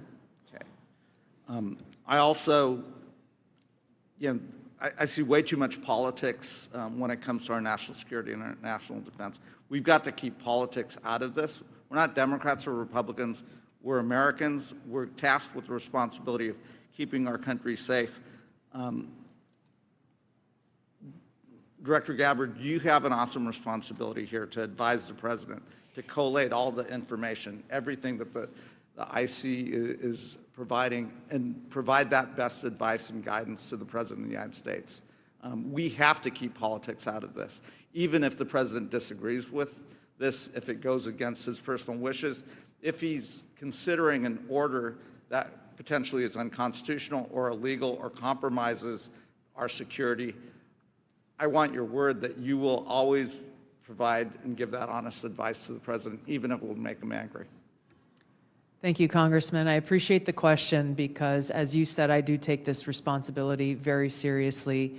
And it was my commitment to the President, to the Senate, the American people, that as the Director of National Intelligence, I will ensure to provide the President and all of you as policymakers with that unbiased, relevant, and timely intelligence. And to your specific question, the answer is yes. I will inform the President of that accurate, timely, unbiased intelligence reporting, whether it is something that agrees with an assumption or a view or an objective or not. That's my responsibility to him and to the American people. Great. I would just offer advice. In your role, what you do on your personal devices versus your official devices, you're speaking to the public, and I would just offer, as I conduct myself, what I say personally is always going to be considered Congressman Barra saying it.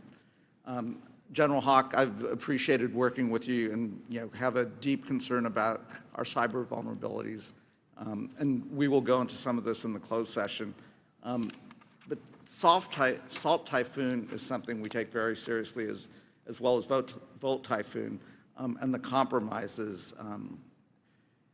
Can you just briefly give us an update of where we are with those two?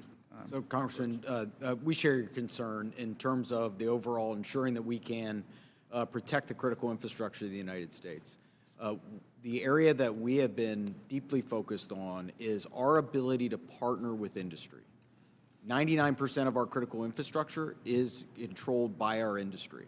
So our ability to bring government information to be able to understand what threats look like and the origin of those threats, help inform how industry can defend that and also create the necessary equipment to ensure that we're secure. That partnership continues to grow, and that's really one of our key priorities.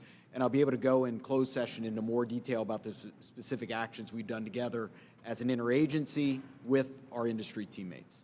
Right, thank you. I yield that. Gentleman yields. Gentleman from Pennsylvania, General Perry. Thank you, Mr. Chairman. Thank you, ladies and gentlemen, for your attendance and your service to national security for our country. I'm going to start with Director Patel and then go to Director Gabbard. I'm concerned, like many Americans, about the wide-scale purchase of land, real estate, et cetera, by the Chinese Communist Party or those sanctioned by the party in America, especially those lands proximate to sensitive military sites or sensitive national security sites. Director Patel, I think we can all understand that that could lead to the ease of nefarious activities of numerous sorts. What do you think should be our posture or our policy from a national security standpoint regarding the purchases of these land and the ownership, occupation, utilization, et cetera, by the Communist Party sanctioned use? Well, Congressman, I appreciate the question, and I'm not going to shape foreign or national policy, but from the FBI perspective, if we had federal statutes to enact criminal allegations and pursue those relating to these matters, we would do so. I agree with you that having CCP actors purchasing large swaths of land next to military installations is a national security issue, a major one, and I would highlight to the American public, we're not allowed to buy farmland in mainland China or in Russia. So I don't know why we let that happen here, but that's a personal matter for me. If I were given more legislation on it, I would love to act on it. Thank you. Director, I'm going to look at, keeping with the same theme, crypto mining by the sanction. Well, you can't crypto mine in China, right? It's outlawed in China. However, of course, we're supportive of crypto, I am, in the United States of America, but China's mining in America where they can't mine in China. And in particular, I'm thinking about one site where the mining was occurring close to intercontinental ballistic missiles, and CFIUS was tipped off by Microsoft. And of course, there are actions ongoing. Should the Chinese Communist Party, sanctioned individuals or interests be allowed to crypto mine near sensitive military or national security sites in the United States of America? And if not, what should we be doing about it? Thank you for your question, Congressman. I'm not fully aware and up to date on the specific example that you've mentioned, and I'll go and look into that and get back to you further. Right. Absolutely. Look forward to having the conversation with you. Broadly, this is obviously a concern, that any of these activities occurring near or around any of our military sites creates that potential national security risk and the potential for foreign intelligence collection. I'm hoping it's a priority for everybody on the dais there. It is a priority, I think, for the American people, certainly for me. I want to move on in the time remaining with a related topic, which is the hundreds of incidents by predominantly Chinese students, oftentimes called gate crashers. So this includes the two gentlemen in uniform on the dais. I'm going to kind of point to three events that happened just last year. One in Grayling, Michigan. 5 Chinese students are charged for lying and concealing evidence. One in the University of Minnesota, where a drone flew over Newport News and took pictures of classified information regarding ships and classified systems. And then one at the University of Florida regarding the illicit acquisition and shipment of toxins, biomedical drugs, and research supplies to China. In these cases, or most of these cases, we encounter these people and then we release these people. As a matter of fact, in the case of Florida, apparently she found out that criminal charges were being prepared and she dropped out of school and her whereabouts remain unknown at this point. What should be our posture? Because we're trying to follow up after the fact. We're encountering these people, whether they're gate crashers or whether we catch them conducting this illicit activity. We try and prosecute. That takes a lot of man hours, as you know, Director Patel. Is this the best policy, or is there something better that we can do? I mean, the Immigration Nationality Act of 1952 gives the Secretary of State the authority to revoke visas. But should these people be allowed to come to this country in the first place is the question, and what should our posture be? Anybody? In terms of the visa issue, I know that the administration is working on a policy, but to directly answer your question, anybody who utilizes the student visa program to come to this country to conduct criminal activity should never be allowed in this country. And anyone that's doing it here in the United States of America from an FBI standpoint will be vigorously investigated and will use the expulsion or criminal process on them. I yield, Mr. Chairman. Gentleman yields. Ms. Plaskett. Thank you very much, Mr. Chairman, and good morning to the witnesses. First let me say that we do have to, in this committee, try as much as possible to remain nonpartisan as opposed to bipartisan. I can recall being that way when I was counsel on the House Ethics Committee, and it's a hard position to take. But I'm really struck by the fact that in December of 2023, many people made Secretary Lloyd Austin go through the stages of the cross in self-flagellation and mea culpas for not informing the president that he was having a surgery. And now how we're treating Secretary Hedgepeth as if he is untouchable. Mike Waltz, when he was a member of Congress, went in the Committee on Armed Services to talk about and slammed Austin for holding himself to a different standard than the American people. And yet we are not doing this across the board. And that's disappointing, at the very least, very disappointing. Director Gabbard, thank you for your testimony. And one of the things that I believe I heard you say was that when there was a discussion by DOJ as to the cuts to foreign aid, that there had not been a request for an intelligence and national security or an intelligence assessment of the impact of those cuts. Was that your testimony a little earlier?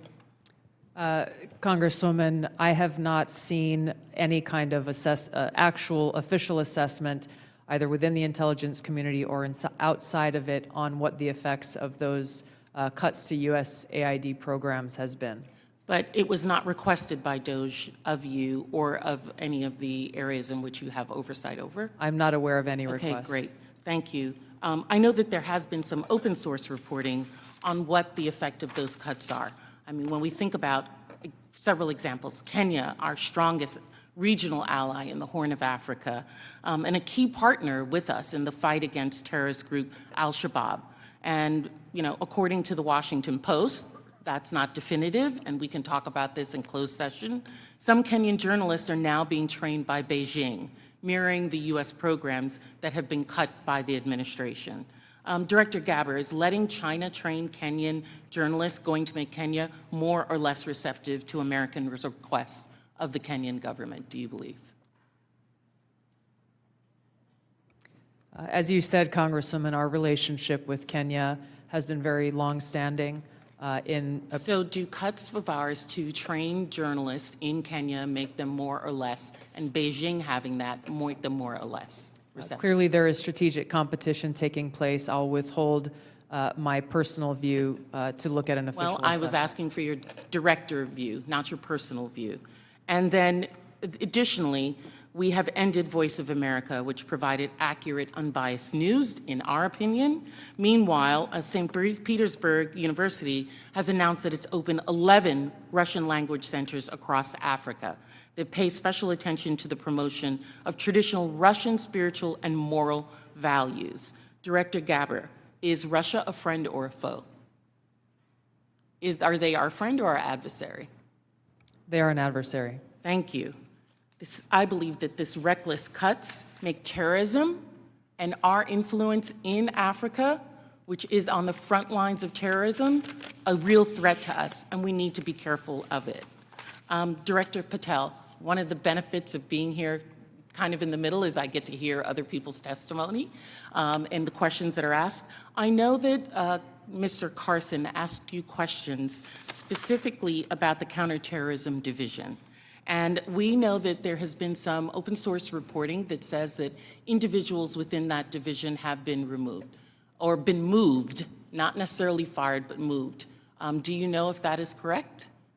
I don't have any personal information on that, but people within the CTD component, which is a large component of the FBI, move all the time. And have they been moved? Are you able to get that information to us, whether they have or have not been moved? I'll go back to my team and see who has been moved. If you have a particular interest, we'll share it with you. Of course, we have an interest in Counterterrorism Division and movement of individuals within that. Because one of the other things I'm concerned about is you have stated, I believe in other areas, that the disbandment of certain sections of the FBI related to intel and breaking up components. Can you explain to us how you intend to do that or what you would like to do and why? My intention is to reprioritize counterintelligence authorities and cyber capabilities to focus on violent crime and national security, and that's what I'm doing.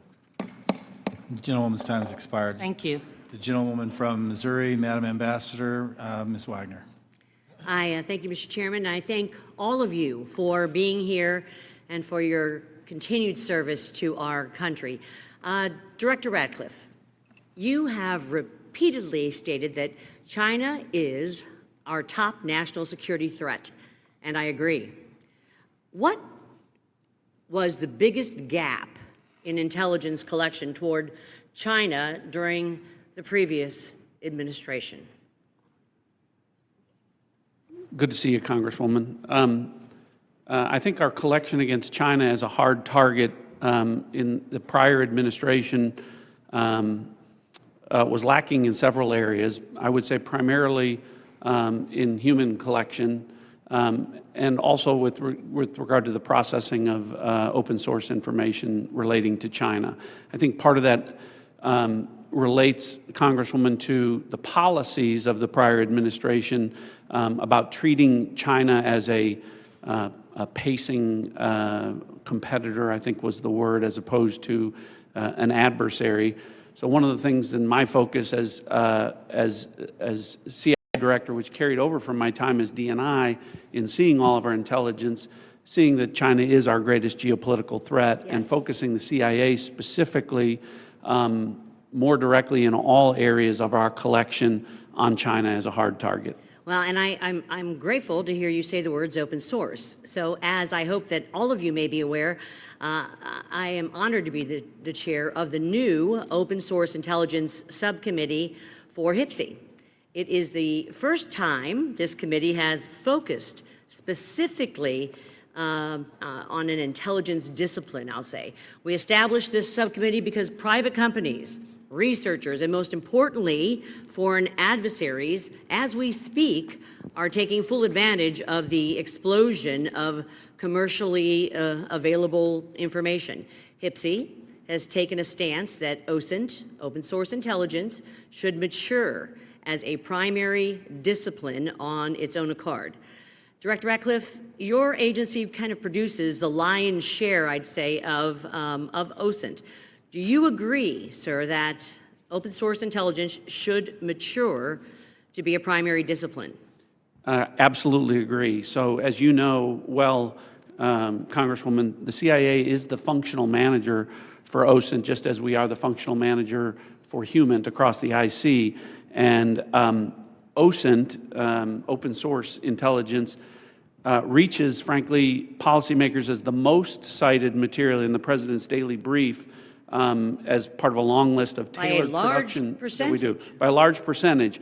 But also, as you know, and as you've pointed out, Congressman, until recently, one of the greatest weaknesses with regard to OSINT was that the collection was so large that it was daunting for use by mission partners across the IC. So the CIA's open source enterprise pioneered the use of AI to triage that collection as it comes in. And what that allows us to do is to summarize collection from over 225 languages into English and to put that in the hands of policymakers, again, showing that the CIA is focused on using technology to tackle some of the challenges to intelligence collection. There is so much innovation in technology in this, and the investments being made across the IC to purchase data, but it appears to be in silos, to be perfectly honest, and lacking maybe an integrated approach. I believe that that is because there, frankly, is no clear lead for OSINT in the IC. And as part of my oversight responsibilities, I plan to review the various ways in which the intelligence community buys commercially available information to determine if there is a more efficient, cost-effective approach, especially when it comes to the taxpayer's expense. Director Gabbard and then Director Ratcliffe, can you, and in my brief time, quickly share your thoughts on which agency should be the primary organization to manage OSINT and why? Thank you, Congressman, and thank you for your leadership in this area. I look forward to following up with you in detail, but the Office of Director of National Intelligence is tackling exactly the problem that you've identified, that we have multiple elements across the intelligence community, essentially wasting taxpayer dollars by contracting separately to get after the same collection of OSINT and commercially available intelligence. So this is something we're actively working on and look forward to working with you. And do you agree with Director Ratcliffe that this should be a key discipline? Yes, I do. Thank you. My time's expired, Mr. Chairman. I yield back. The gentleman yields. Mr. Gomez. Thank you, Mr. Chairman. So I want to make a few things clear before we move on to other questions regarding the Signal chat. Director Gabbard, yesterday before the Senate Intelligence Committee, specifically when answering Senator Kelly, you repeatedly said you did not recall any discussion in the Houthi PC small group discussing operational details, strike targets, the type of vehicles and military units involved, or the timing and order of strikes. Do you stand by your testimony from yesterday that you do not recall any of the discussions regarding this type of classified information? Yes or no? My response in the Senate yesterday, yes, I stand by that response. Obviously, the release of the screenshots that came from that chat group today were a refresher on what happened. As I said earlier, I was not involved with that portion of the chat, so it did not come to my recollection yesterday. Thank you. So I take that as you stand by your do not recall yesterday stance when you're asked those questions. You've been in office 43 days. Director Ratcliffe has been in office 62 days. This was considered the first major military operation using lethal force of the Trump administration. Was this the first, this was probably the first time that you've been involved with a discussion like this on a thread. It was not discussing, you were not on a group chat discussing where we're going to go for lunch. You're discussing putting men and women of the armed services in harm's way. That's a major decision. So, and when did that happen? 10 days ago?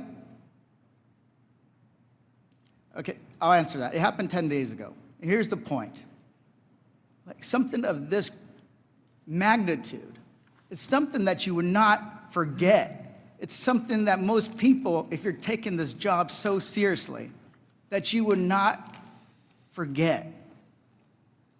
I mean, since I've been on this committee, there's been days that I have woken up in the middle of the night from the things I've learned in SCIF. So deciding to use military force is something hard to imagine. So the do not recall doesn't pass the smell test. It makes it's unbelievable that was the case. So that's what the American people don't understand. And I know a lot of folks in this administration were saying that they're going to take on the establishment and drain the swamp, but you have become that swamp in a matter of days, not weeks or months, days. So one of the things we're going to look into is what actually occurred, because the American people deserve a full accounting.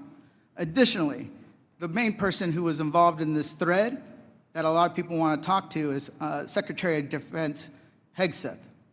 And a lot of questions were brought up regarding his drinking habits in his confirmation hearing. To your knowledge, do you know whether Pete Hegseth had been drinking before he leaked classified information? I don't have any knowledge of Secretary Hegseth's personal habits. Director Radcliffe, same question.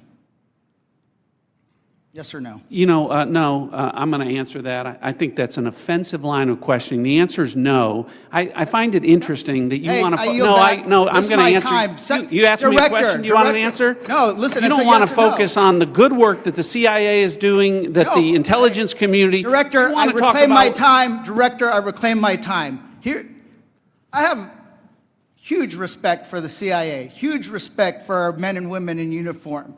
But this was a question that's on the top of minds of every American, right? He stood in front of a podium in Europe holding a drink. So of course, we want to know if his performance is compromised. If people were asking if the General Austin was compromised because of a heart issue, was his performance compromised because of a successful strike? Back. Mr. I bring my you want to know? You want to talk about accepting responsibility? Do you think you should accept responsibility for a successful strike to make Americans safer? You want to focus on? I reclaim my time. So here's the thing. This is serious. As somebody, we've been briefed in this committee about using Signal. One of the things they basically said, the most secure phone call, the least secure text messaging. And we know that your people are Russians, Chinese are on your phone. Gentleman's time's expired. Gentleman from Virginia, Mr. Klein. Thank you, Mr. Chairman. I'm going to give the director the ability to respond without being interrupted by his questioner. I appreciate that, Congressman. I guess, you know, just a general reflection here, again, that for the last 2 days, members of the intelligence community have been asking questions about a Signal messaging group and not asking questions from Democrats either in the Senate or the House on China, Russia, Iran, and the real threats that are going on to the United States. And you can say that you care about the good work that agencies are doing like the CIA and that you care about 140 stars on the wall. But no one's asked me about my second day on the job here, where I lit the fuse that led to a foreign government participating with us to capture one of the senior planners of the Abbey Gate bombing that killed 13 Americans. And in the process, we worked with a government that previously hadn't, that hadn't cooperated with us on counterterrorism matters.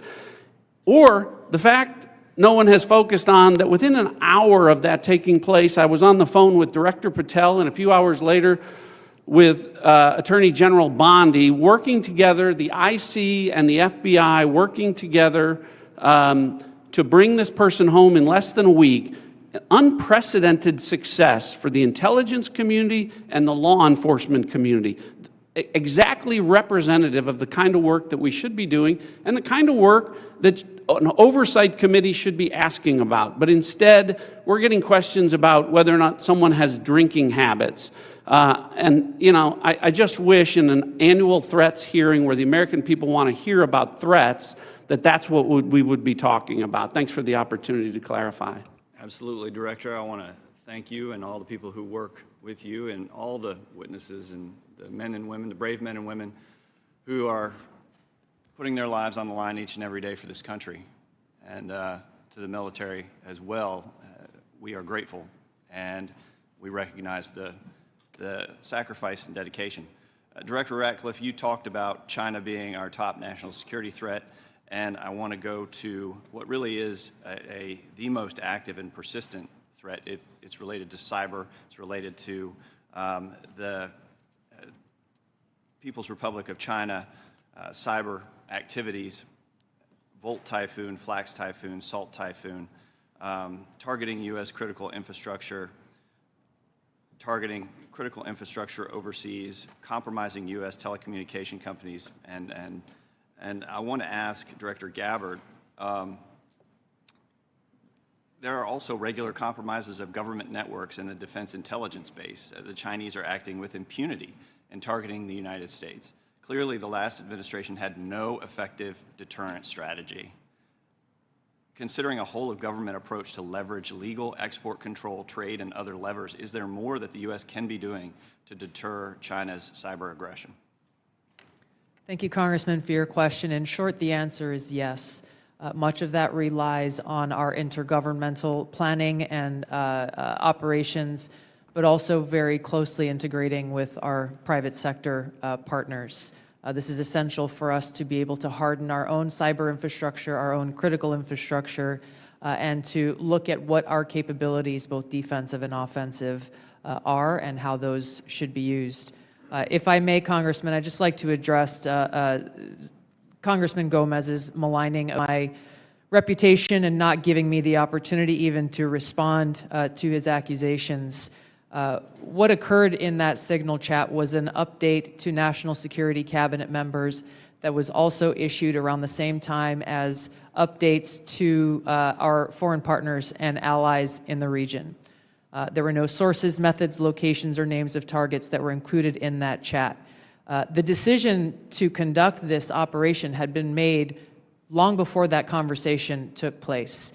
I do take my responsibility very seriously and played an integral role in providing the intelligence community's assessments that led to the ultimate decision by the President to conduct an operation, which, by the way, was very successful and continues to be very successful. I was traveling at the time, and I was not playing a very specific role, as these chats reflect, in much of the conversation that took place there.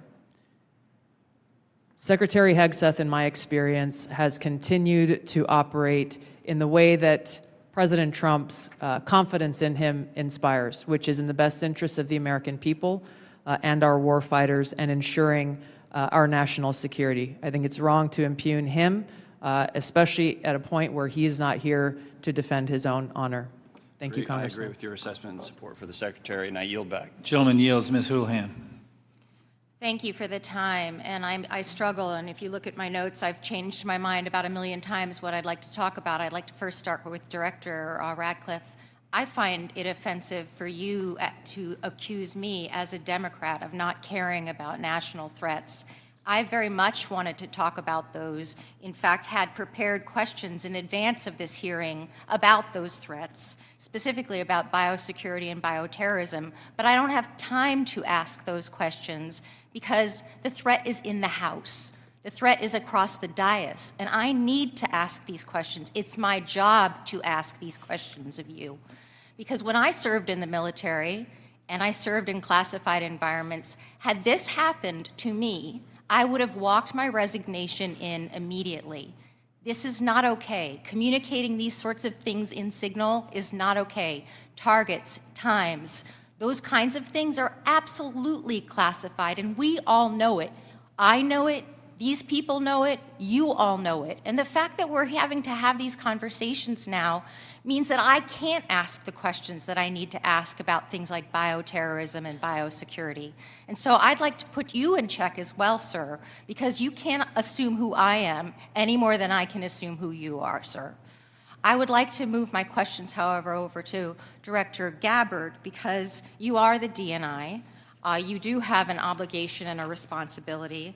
I'm going to speak to you specifically about the fact that you have spent much of your 40 days talking about the importance of making sure that we don't reveal classified information, making sure that we don't leak information. You're a former battalion commander in the Army. I don't think that you would have necessarily appreciated the kind of leaking of information that I believe absolutely did happen in this signal channel and is worthy of a further investigation. In fact, this committee established something called 50 U.S.C. 3235A, and this committee, on a bipartisan, apartisan basis, requires you, the DNI, to swiftly notify Congress and the Intelligence Committee if you're aware of any sort of significant unauthorized disclosure or compromise of classified information, which I would argue this has all of the markings of being that. And so if you, as the DNI, see such a thing anywhere within your organization's purview, you have the obligation to begin an investigation to report back to us on that.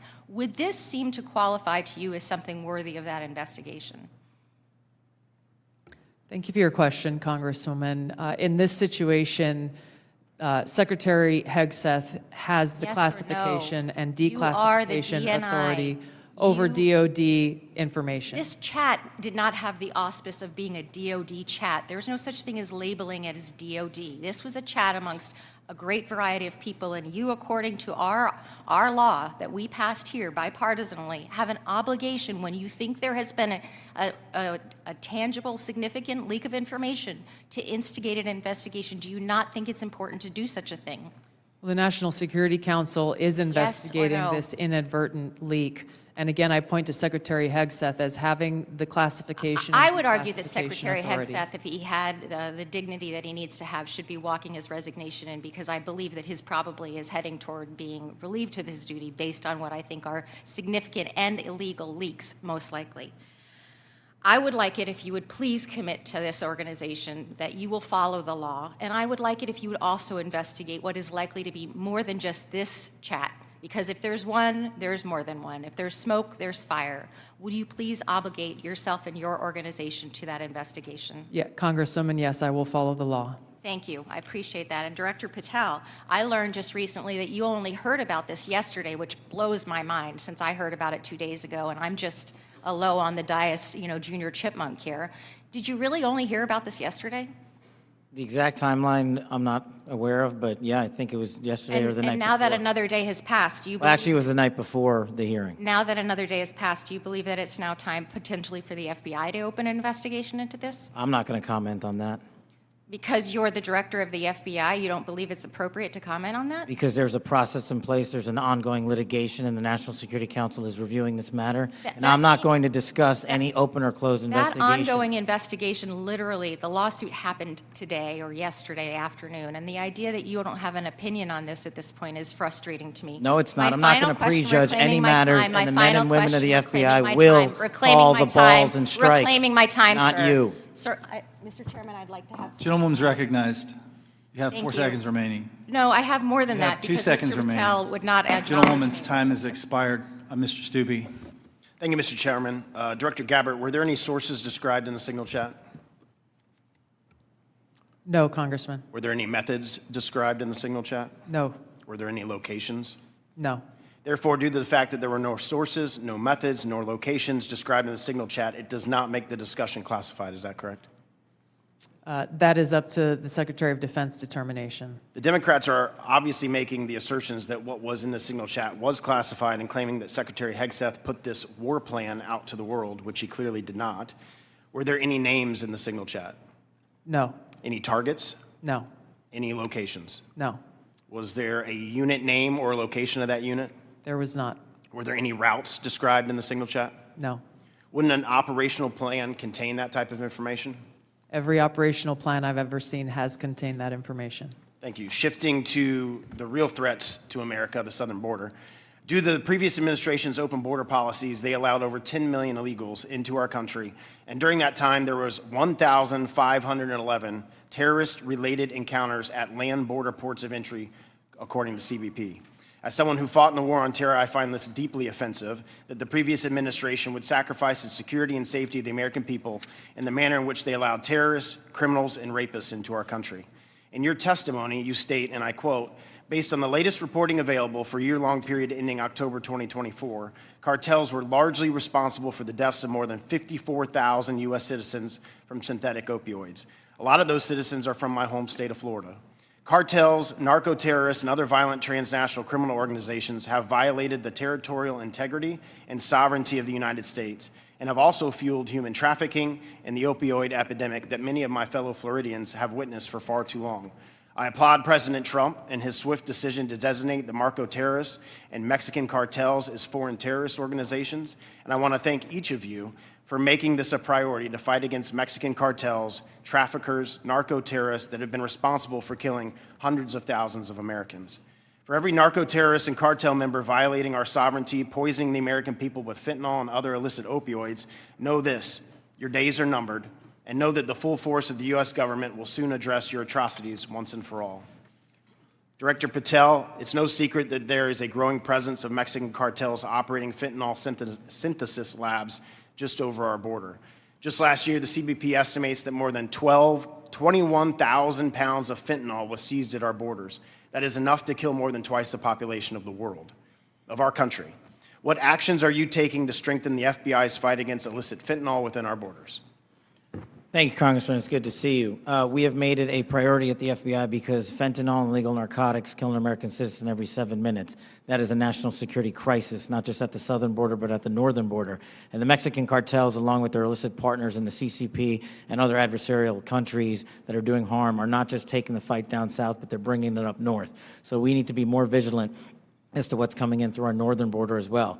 Known and suspected terrorists are flowing in through our northern border more than they are our southern border, I would say, because of the successes we've had in closing the southern border. But when it comes to specifically to fentanyl, we are making, to date, since January 20th, 383 kilograms of seizures of illegal fentanyl, which is enough to kill 29 million Americans. And other than enhancing border security measures, what would be the most worthwhile action the United States could take to eliminate the cartels and stop the flow of illicit fentanyl? I got one answer for you. They're making the precursors in mainland China, and we don't have the authorities to go after that fight there, and we need to take it head on, because without the chemicals and precursors, there is no fentanyl, and they are moving that material around the world and into the United States too freely. Director Gabbard, I'd like to reemphasize the threat that our adversaries are exploiting via fentanyl and other illicit drugs that are entering our country through the border and poisoning millions of Americans nationwide. It's essential that all components of our national security apparatus are united in their efforts to protect the American people and our communities from such harm. Is there any reason to believe that the Mexican government isn't doing enough to finally eradicate the cartels and other transnational criminal organizations operating just over the border? Congressman, I can only speak from my vantage point. As was stated previously by Director Ratcliffe, we have already been introduced to and begun collaborating with our counterparts in the Mexican government. Could there be more done? I would say absolutely yes. I know that the Trump administration across his cabinet are looking at opportunities to be able to do that. And Director Patel just hit on this with CCP and precursors, but to what extent have we seen other malicious actors worldwide partner with the cartels to infiltrate and target the United States? Related to the production of fentanyl. Yes, ma'am. India is one of those countries that is providing some of those precursor materials as well as equipment. Thank you for being here today. My time's expired. Gentleman yields. Mr. Quigley. Thank you, Mr. Chairman. And I know it's all us who are worried about this only, but apparently the Senate Armed Services Committee Chair and Ranking Member requested Inspector General report on this chat. So I'll tell you why more people are worried about this than you might think, and that's Director Gabbard, your position was created post 9/11 because of the horrible intel failure that took place there, where we weren't sharing information. It wasn't adequately shared within the community and between our allies. We have to believe that our allies look at this as a colossal mistake and will at least hesitate to a certain extent, wanting to share sensitive information with us that keeps us safe because they're worried about their sources and methods as well. Wouldn't you be at least somewhat concerned that our allies would look at this and say, that wasn't the perfect way to communicate? Congressman, thank you for the question. If that information that was put out in the chat by the Secretary of Defense had included specific sources and methods and targets and names, then the answer would be yes, but that was not the case. Let me stop you there because there's such a limited time. Generals, look, you're here because you got tough spots, so I have to put you on the spots. You're passing information like this just within your agency, and you know that it's going to include, we are go for mission launch, Houthis, sea lanes, the information about the weapon systems. That gets to the Houthi military commanders. Doesn't it make you think they're at least going to say duck? Thank you for the opportunity to weigh in on the issue. Yes, if we were collecting this on our adversaries and we're able to get this information, as was asked of General Hawk earlier, we would consider that classified, but it's classified under the collection piece.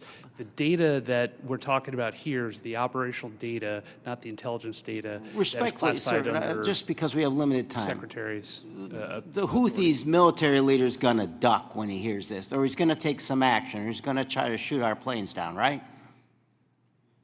If he has actionable intelligence, he will certainly use I'm talking about this intelligence. You don't think he can figure out? Houthis is mentioned a couple times, sea lanes. They show the weapon system. At least it's a credible warning to him. I would offer the Houthis' defensive position has been constant since the 15th of March. All right. General, I'll just take a whack at it. You're the Houthis' military leader. You get this information passed on to you. It doesn't make you at least take warning? I would, Congressman, I think from the Houthis' perspective, they do have air defense equipment, and they would be able to detect aircraft when they're entered into the Red Sea, and certainly when we have our intelligence aircraft operating over top their country. They'd be able to detect that activity. But being forewarned is extraordinarily important. I'll take another stab at it. If just language like this, in a different context, okay? But just within your department, sir, your people are passing this information. Do you advise them maybe they don't use Signal on this? Are there other forms? Obviously, they're going to be more secure. What I would offer is the data that we would be passing would be the full target packages and the full set of operational information. Okay, but even if it was just this, do you really want to give the possibilities that they could be breached, hacked, and they would get this information? Wouldn't you, even with just this, sir, respectfully, wouldn't you want to use a more secure means of communicating? I think what I would offer are two things, and hopefully they're helpful to you. One of them would be, in addition to that full package that we would talk about, when the Secretary extracted individual details from that and provided those on Signal, whether individually or in aggregate, that is his decision of what is classified and what is not from an operational aspect. And that's probably the most important relevant piece to there, and I would echo what we've said before. It's the Secretary's authority for the just give me, there's more secure ways of communicating any of this, right? There are, and our adversaries have General, there are, right? To intercept. There's much more secure means that you use, even if you don't think that this is, or you don't want to stick your head out on it. What I would say is the full packages were transmitted within classified, within traditional classified. But this could have been transmitted in a classified way as well. Thank you. Gentleman's time's expired. The gentleman from Arkansas, the distinguished chair of the Financial Services Committee, Mr. Hill, is recognized. Thank you, Mr. Chairman. And let me say, Director Gabbard and Director Radcliffe, it's so great to have you back in the Longworth House Office building. The food's the same, but you're welcome anytime. Director Radcliffe, you know, we've served for 10 years together. I'm certainly aware of your extraordinary service at the DNI and here in Congress. And I just have a couple of follow-up questions on this topic of the Signal chat. Were there any war plans distributed in that Signal chat? No, Congressman. And were sources and methods that would compromise our intelligence system or your agents in the field around the world, were they discussed on the Signal chat? No. I appreciate that. I just think that's an important thing to have on the record. Director Patel, I co-chair the Americans Wrongfully Detained American Hostage Task Force here in the House, and I just in fact left Tigran Gambaryan, a former FBI official who I helped get out of prison in Nigeria last year. I just left him a few minutes ago. You've you know this issue very, very well, and President Trump's made such a commitment to bring Americans home. There's some 30 Americans still wrongfully detained or held hostage abroad.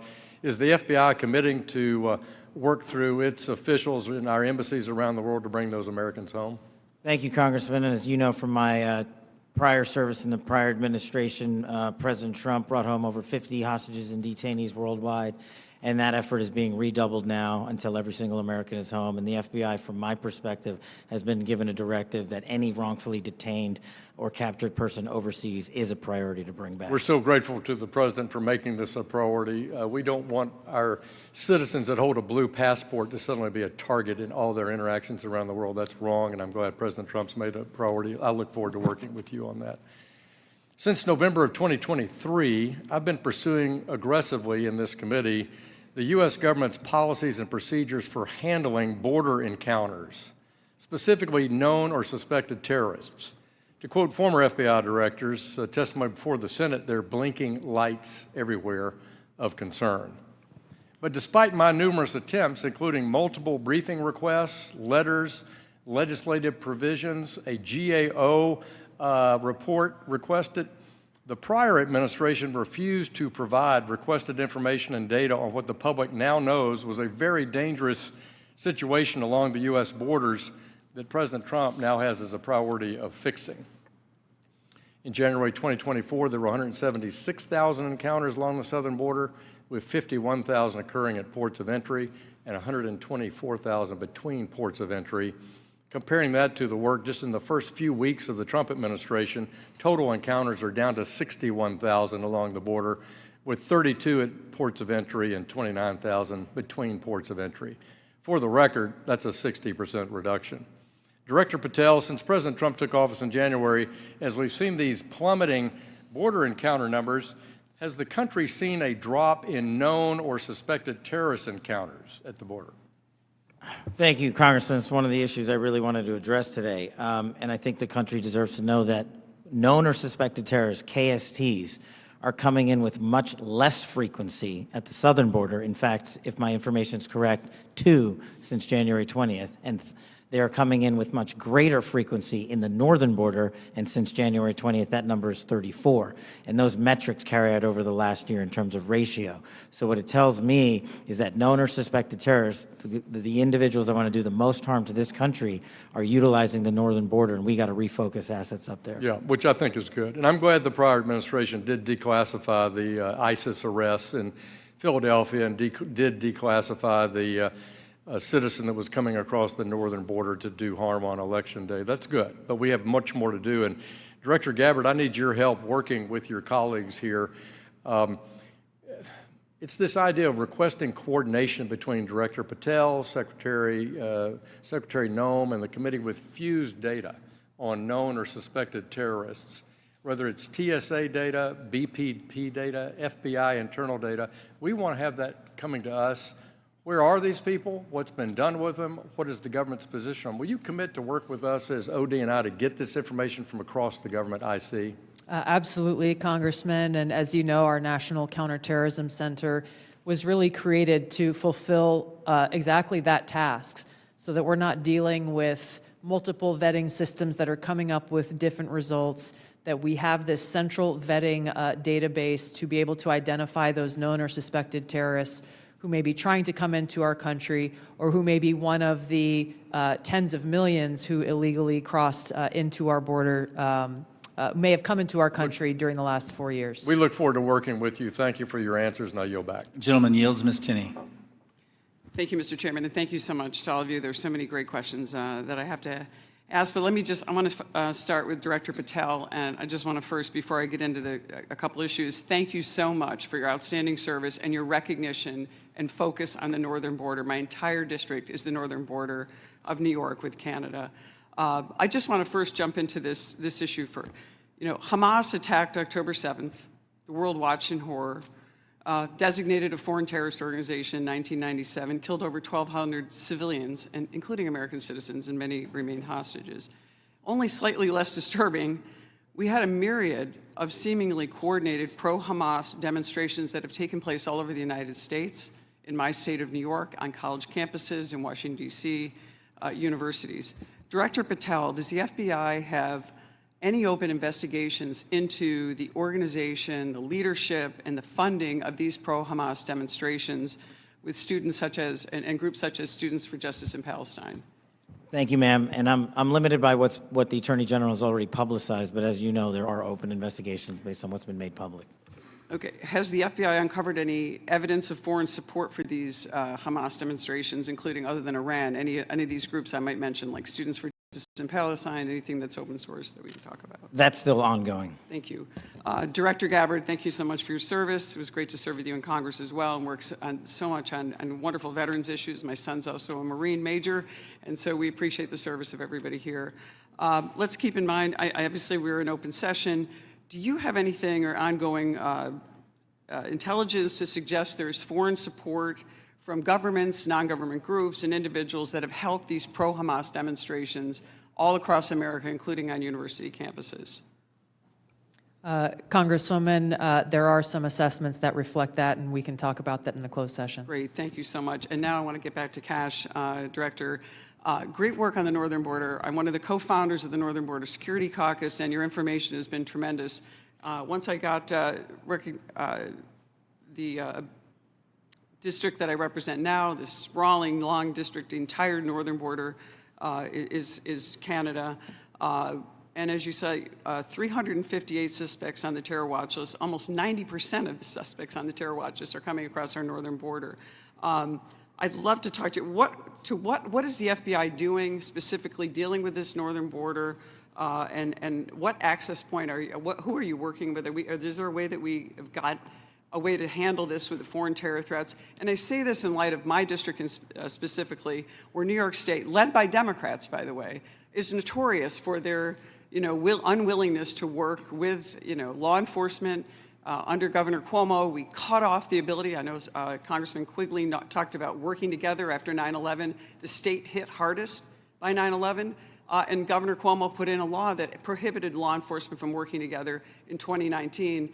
What are we doing so we can work with New York, the government and others, to make sure that this doesn't happen across our New York northern border? Well, one, and this is out of my lane, but what we need to be doing is working with the Canadian government because they sit on top of our northern border.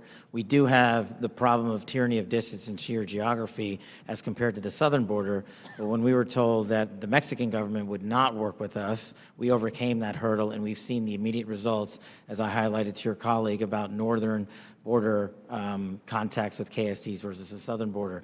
The other thing we can be doing is working across every northern border state who has a geographic border with Canada and their local and state affiliates, which we are doing at the FBI, but it is such a vast enterprise that we would need a huge increase in resources to cover down on that the way we do in Mexico. In addition, thank you for that. In addition with working with the Canadians, are you also working with the New York State government? Because we do have a number of interesting assets, a sprawling Akwesasne Mohawk Reservation that kind of goes across the northern border with New York and Canada. Are those types of things ways that you can work with the New York government and also in coordination with the Canadian Royal Police? Absolutely, ma'am, and you highlight a great point. A lot of the northern border touches upon tribal lands, and we need to work with tribal leaders throughout the country as effectively as we do with state and local governments, and at the FBI we're doing just that. Thank you so much, and I really appreciate all of your service, and I yield my time back. Gentleman yields. Gentleman from Texas, Mr. Fallon's recognized.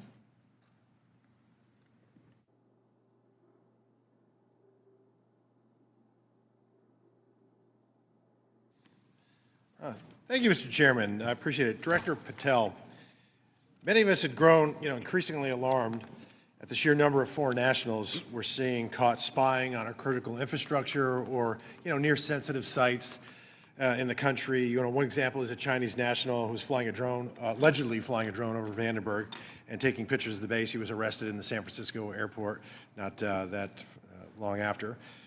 Director Patel, would you agree that the two most dangerous nation states to our homeland and our interests are China and Russia? Yes, Congressman. So it would stand to reason that we should pay particular attention when foreign nationals from these two countries, who we've already established are the greatest threats to our country now and in the future, when they try to sneak into our country illegally. Absolutely, sir.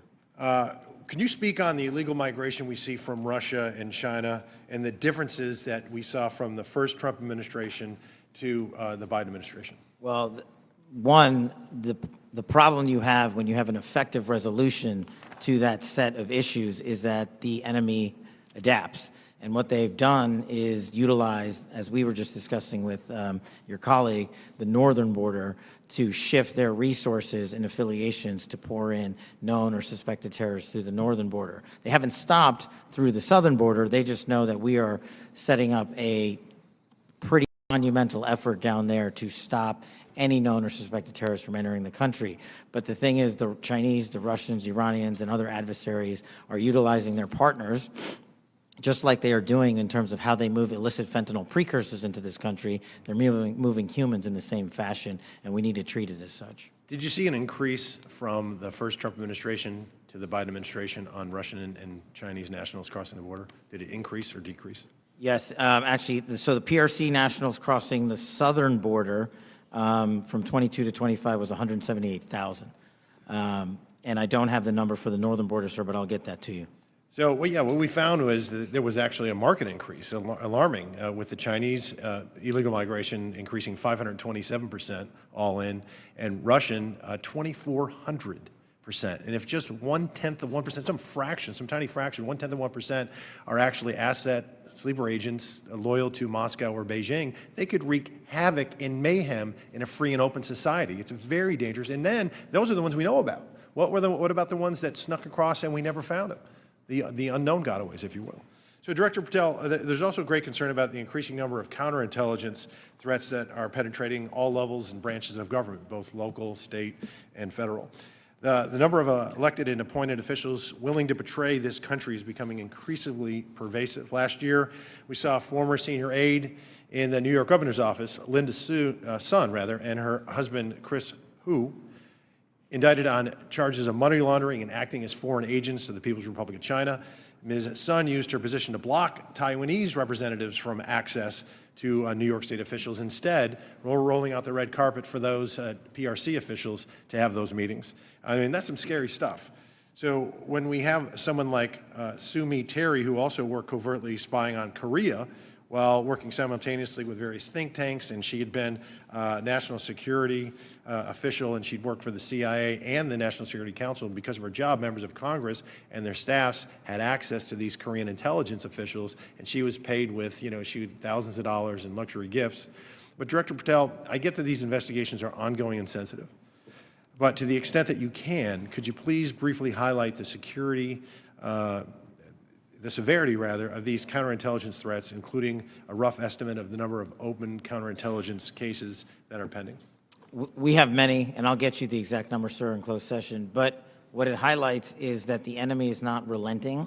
They're actually doubling down and tripling down on their efforts, and there's no sector in government that they won't go to and try to infiltrate and penetrate access and turn people in this country against our own nation. So that is a national security threat of our time, as is the terrorism threat and as is the fentanyl threat. It needs to be treated as such equally, and at the FBI we're doing that. Thank you. And Director Patel, will you commit to providing this committee with classified briefing on the severity, the FBI processes and procedures, including defensive briefings related to counterintelligence threats involving elected and or appointed officials? For defensive briefings, Congressman, I commit to you that the FBI will give you everything we have in our holdings. I can't comment on other people's. Thank you. And Mr. Chairman, I want to thank all the witnesses for being here, particularly Mr. John Ratcliffe, Congressional District 4 says hello. I yield back. Gentleman yields. Just got notice that the baseball shooting report discussed by Vice Chairman Kelly earlier today has been delivered to our SCIF, and I appreciate, Director Patel, your responsiveness to that issue. Thank you so much for your commitment and the appropriate transparency demonstrated in that. We appreciate that very much. Since each member has had an opportunity to question our witnesses, I will now close this portion of the hearing, and we'll reconvene in closed session at 2 p.m. in the HIPSI spaces. I ask the public and staff to please remain seated and